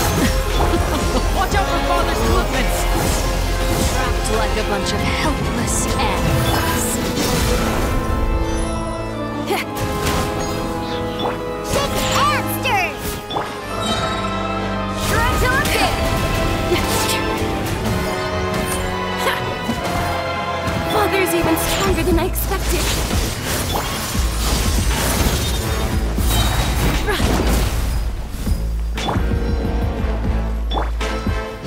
Feel the beat. How amusing. By ordinance divine! Take it in gear. This is long overdue. Like a fly tangled in a web. Spare your energy. Running is of little use.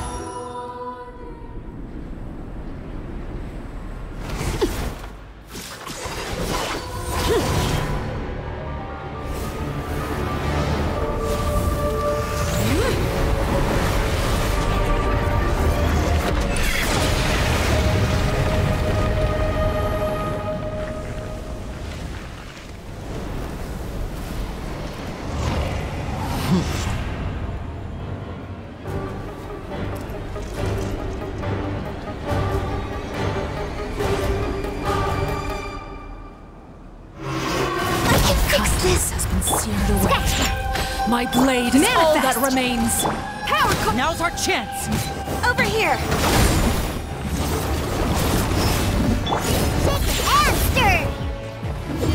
Obey!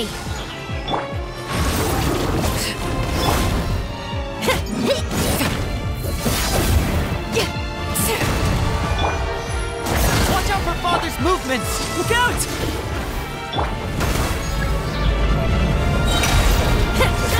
Let's see how strong your resolve truly is. Diana special! Scratch! Shake and... Born of... Now's our chance! Over here! The sun and moon have set. Only ruin remains. All hail! Who's next? Sorry. Human body! Watch out for Father's movements! Look out! Cryo incarnate! Shake and stir! Ain't having your dream! Huh? No touching!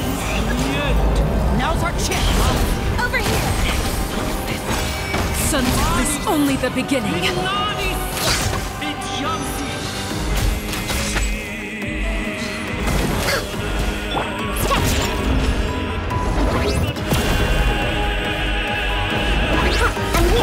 Watch out for Father's movements! Look out!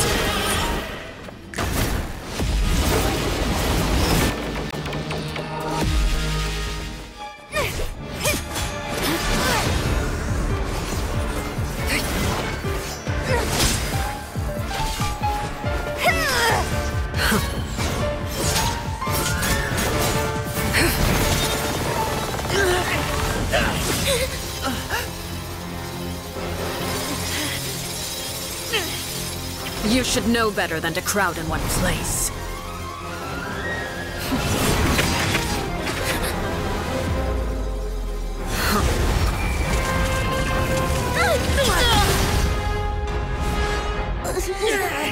Oh, I know. No! I'm sorry, Father!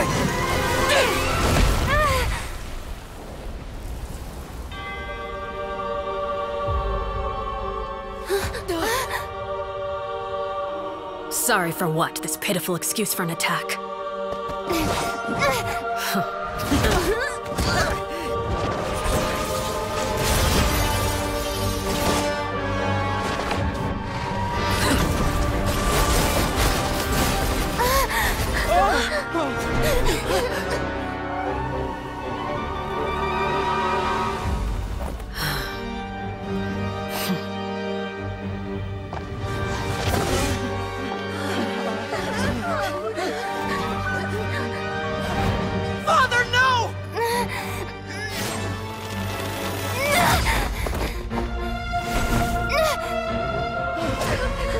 Made it out, did you? You're stronger than I expected.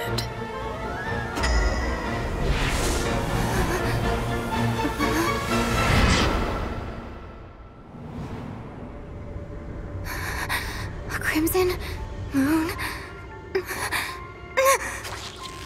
I can't move.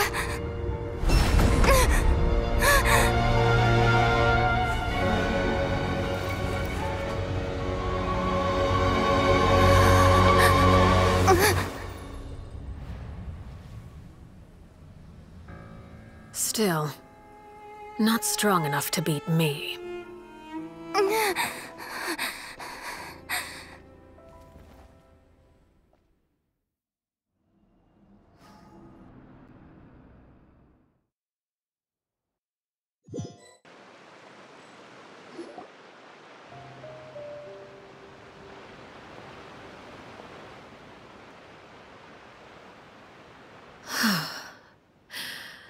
I believe we can end things here. It's not often that we get to enjoy the company of guests, after all. We wouldn't want things to get too out of hand. Brother, are you all right? Lyney! Given that I am the victor of this duel, as agreed, the punishment stands. No! I never thought things would end like this. However, everyone involved in the duel demonstrated a remarkable level of strength and determination. In light of this, I'm prepared to change the method of execution. Elwar, the bottled flames I gave you for safekeeping. Do you still have them? Yes? I wasn't sure what they were for, but I've kept them super safe. I didn't lose a single one. Wonderful. Then, in just a moment, I'll have you administer them. Bottled flames? Indeed. They're the product of a secret experiment. Under certain special circumstances, flames can be extracted from my person and preserved. Once ingested, searing pain will spread across every inch of your body. No harm will come to you physically, but your memories will be burned away. If you can withstand the pain. When you awake, you'll have forgotten everything you know about the House of the Hearth, and will be expelled from the organization. In other words, administering this concoction will kill the version of you that grew up in the house, and give you a new identity.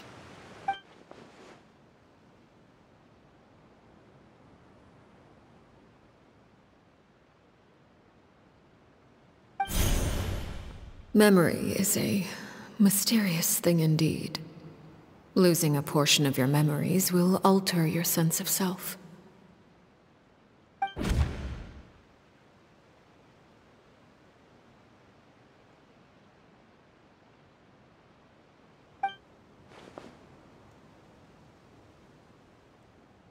So, you're just letting us go, Father? You misunderstand. Memories are extremely important. Once consumed by flame, the version of you standing before me will die, and our secrets will die with you. So no, I don't intend to just let you go, because the person who survives will be nothing but a stranger. Even so, I won't have to live in fear anymore. I'm sorry, Father. I'm sorry I let you down, but I really... Don't cry, Filial. You haven't left the house yet, so there are still rules to be followed, yes. Remember what I taught you. Anger makes you impulsive, sorrow causes you to waver. Don't let yourself be controlled by your emotions. Of course. I'll remember. Dry your tears, and go pursue the life you really want. Yes, Father. Chaplot, Foltz, Elwar, take them back to Poisson. And bring Lyney and the others as well. I prepared 3 extra vials of bottled flames. As for whether to take them, the choice is yours. Goodbye, children. The next time we meet, I will no longer be your father. Thank you for all you've done for the house. I hope you have bright futures ahead of you.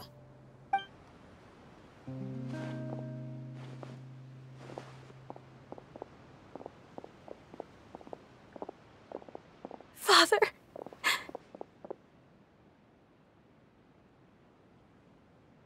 Let's go.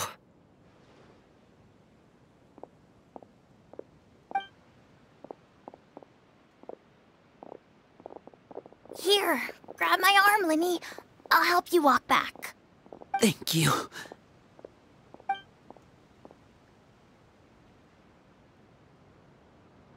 Clairvy.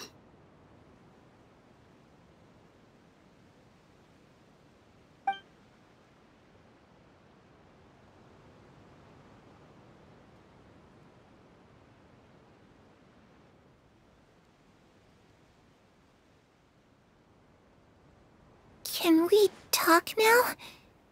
I've been waiting for a super long time. You really are Perry, aren't you? I haven't seen you in so long. How come you're all grown up? Wait, did I somehow travel to the future on accident? Or am I dreaming? What a long dream. Neither. You died, Clairvy. That's what happened. You could have at least sugarcoated it a little. Look, she's done speechless. Oh. Okay then. Huh? That's it? You accepted it just like that? Yep.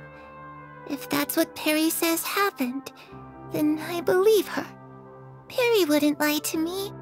Plus, I don't really need to know why I'm like this. I'm more curious about what happens in the future. If you're a harbinger now, Perry, that means Mother is gone, isn't she? Can you tell me about it? I want to know what happened to her. And to me. You never stopped trying to defy fate. At first, no one believed you. You could only vent your frustrations to the moon. In fact, you often sought comfort in the night sky. You wanted to see the aurora, so one night we promised each other we would go to Snezhnaya to see it together. Later on, you tried to run away, but you were brought back each time. Mother spared your life, but it wasn't out of kindness. Instead, she decided to make an example of you by slowly torturing you over time. That way, the other children would know what happens to traitors. Still, you never gave up. Mother hoped that through ruthless duel after ruthless duel, she would be able to crown an ultimate victor among the children she raised. But you called on everyone to unite, to fight to a draw in order to reduce casualties.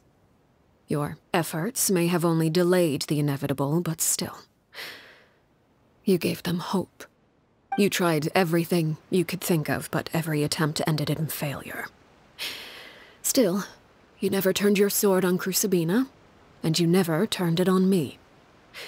On that gloomy day, you told me, "For the last 16 years of my life, I've done everything I can to fight for freedom.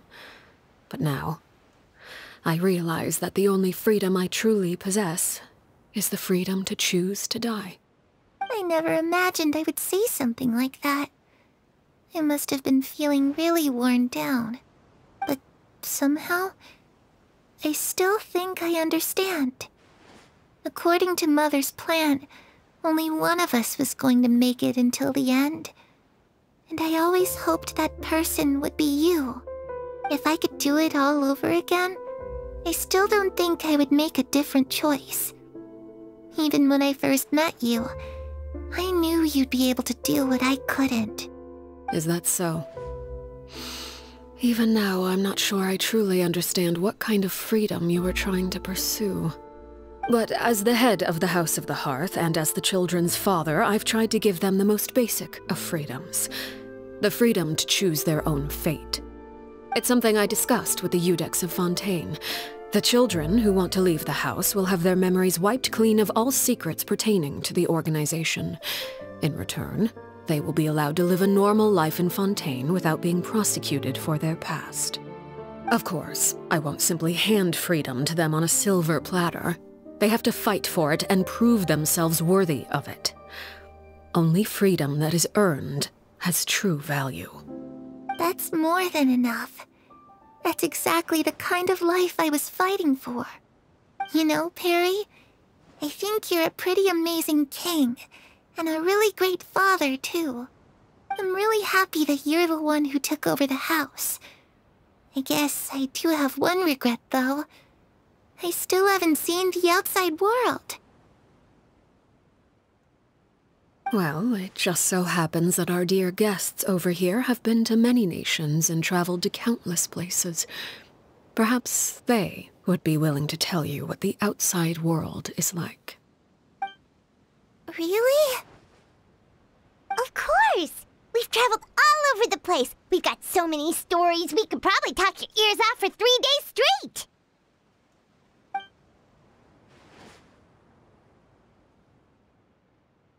Ah, that's where Mora comes from.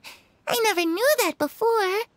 If I had some Mora, I would buy 3 new dresses. One for me, one for Perry, and one for Mother. It's just too bad Perry doesn't like wearing dresses. And Mother, She probably wouldn't accept something like that either. I guess I'd just have to keep them all for me then. I could wear a different one every day.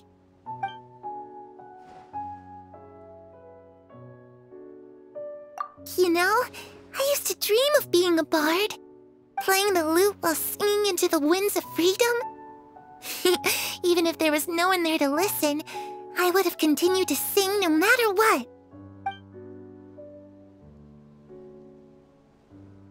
I was always too afraid to skip Mother's fighting lessons. But at the academia, I bet you could do all sorts of secret things in class. Things that have nothing to do with studying. I'm just kidding. Being able to study whatever you want without having to fear for your life actually sounds pretty great. Those yokai you mentioned, what do they look like? I once saw a drawing of this one guy with horns on his head and a super scary face. Are there any yokai like that? Oh, sounds like you're talking about an Oni. Yep, we've met one, and let Paimon tell you, they're not nearly as scary as they look.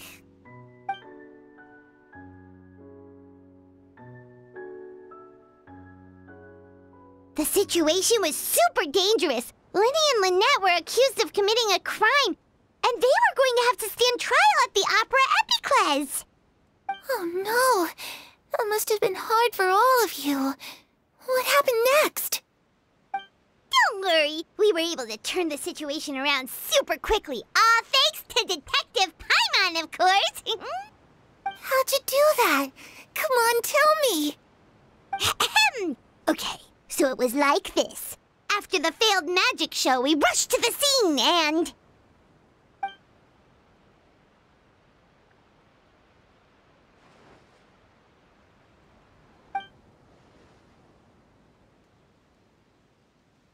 Shadows don't have the capacity to learn or grow. Any new information they encounter is quickly forgotten over time.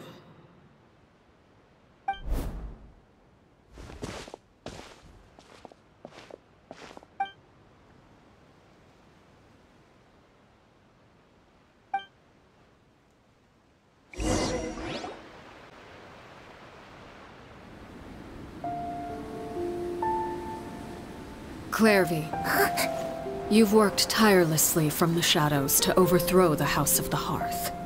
Now, by my authority as the Knave, I shall announce how this matter ends. You are hereby expelled from the House of the Hearth. You are no longer tied to this place, nor are you bound by its rules. You're saying that I can finally leave? I get to experience the outside world as well? Oh, I almost forgot.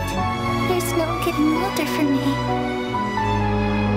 Still, seeing who you grew up to be makes me really happy, Parallel. Take care of yourself. Goodbye. May we meet again someday.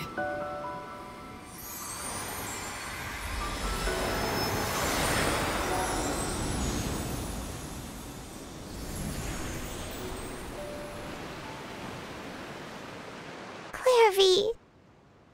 She left so soon. Paimon didn't even get to finish her story.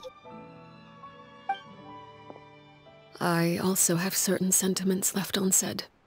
I wanted to tell her that the aurora I saw in Snezhnaya was just as beautiful as the ones in the pictures. But a shadow's memories reset at dawn. Had we delayed any longer, we wouldn't have had the time to say goodbye. Whatever regrets may linger, let them be lost to the coming of a new day. Father?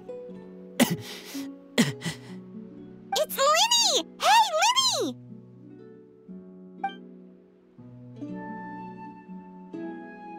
What is he doing back here? Let's go check it out.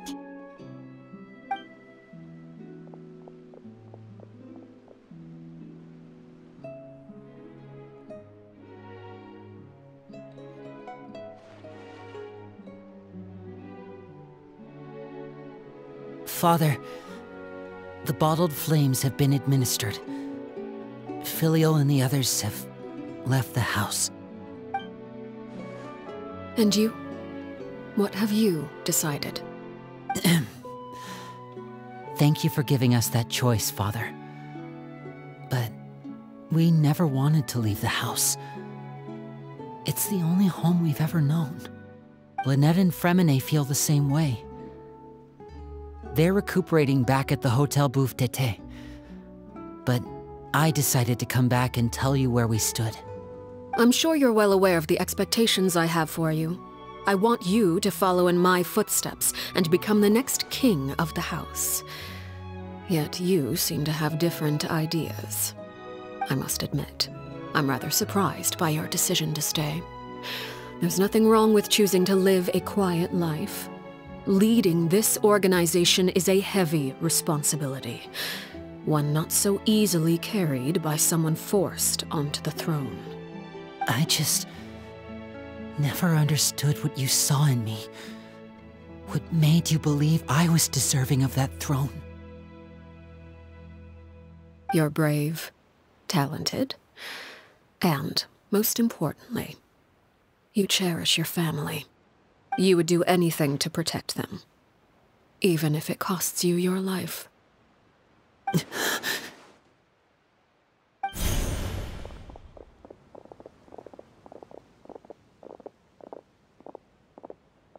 Speaking up back there was so brave of you, Lyney. It's all thanks to you that we were able to convince Father to back down. You're a hero, Lyney. Hero? Father is the real hero. Had Father gone all out during the duel, there's no way I would have walked away with my life. She must have had it all planned from the beginning, from the very moment she suggested a duel. I'm not deserving of that title. I'm not strong enough or smart enough. You're wrong. In my opinion, all you need to be deserving of the throne is conviction and the necessary strength to act on it. We may have different ideas of what it means to be a family, but you can hardly be said to lack conviction. What you truly lack is strength. For someone of your talent, though, that's something that will come with time. Even without that strength, you still chose to face me in a duel, even though the odds were stacked against you. That capacity to honor your convictions is what I truly see in you. Father. No one knows what the future holds, what tragedy or triumph may be in store. Being at the head of this organization requires the strength of will to face whatever comes. Caution will only hold you back. If reaching a certain standard were required to go after what you want, I would never have succeeded in killing my predecessor. Back then, there was still a considerable gap between our abilities. Strength may decide the ultimate victor, but those who let a lack of strength dictate their decisions or undermine their convictions will never be worthy of the throne. I understand, Father. Thank you. Children must grow up to surpass their parents. Only then can a family continue to flourish. The road ahead is not an easy one, so I'll ask you one last time. Are you certain you want to stay? You've done so much for me, Father, and that kindness must be repaid. Plus, with Project Stuja at hand, there are many dangers ahead, and I, for one, don't intend to back down. Protecting my family at all costs. That's my conviction. Then you're welcome to stay. As for Project Stuja, you need not be too concerned. If those cowardly businessmen and heartless dignitaries try to take us down, I'm prepared to teach them a lesson. Having members who longed for the light was our organization's last weakness. With those members no longer among our ranks, the House of the Hearth is like a spider hiding in the shadows. We need only wait for our prey to come to us. At present, our imperative is to use their plan to our advantage. In doing so, a crimson moon shall rise amid the frigid blizzards of winter. No demonstration of loyalty shall go unrewarded, and no sacrifice shall be in vain. As for the two of you, whether we meet again as friend or foe, I'll remember the camaraderie we shared in this moment. No matter how arduous the journey ahead, I hope we both reach our desired destination.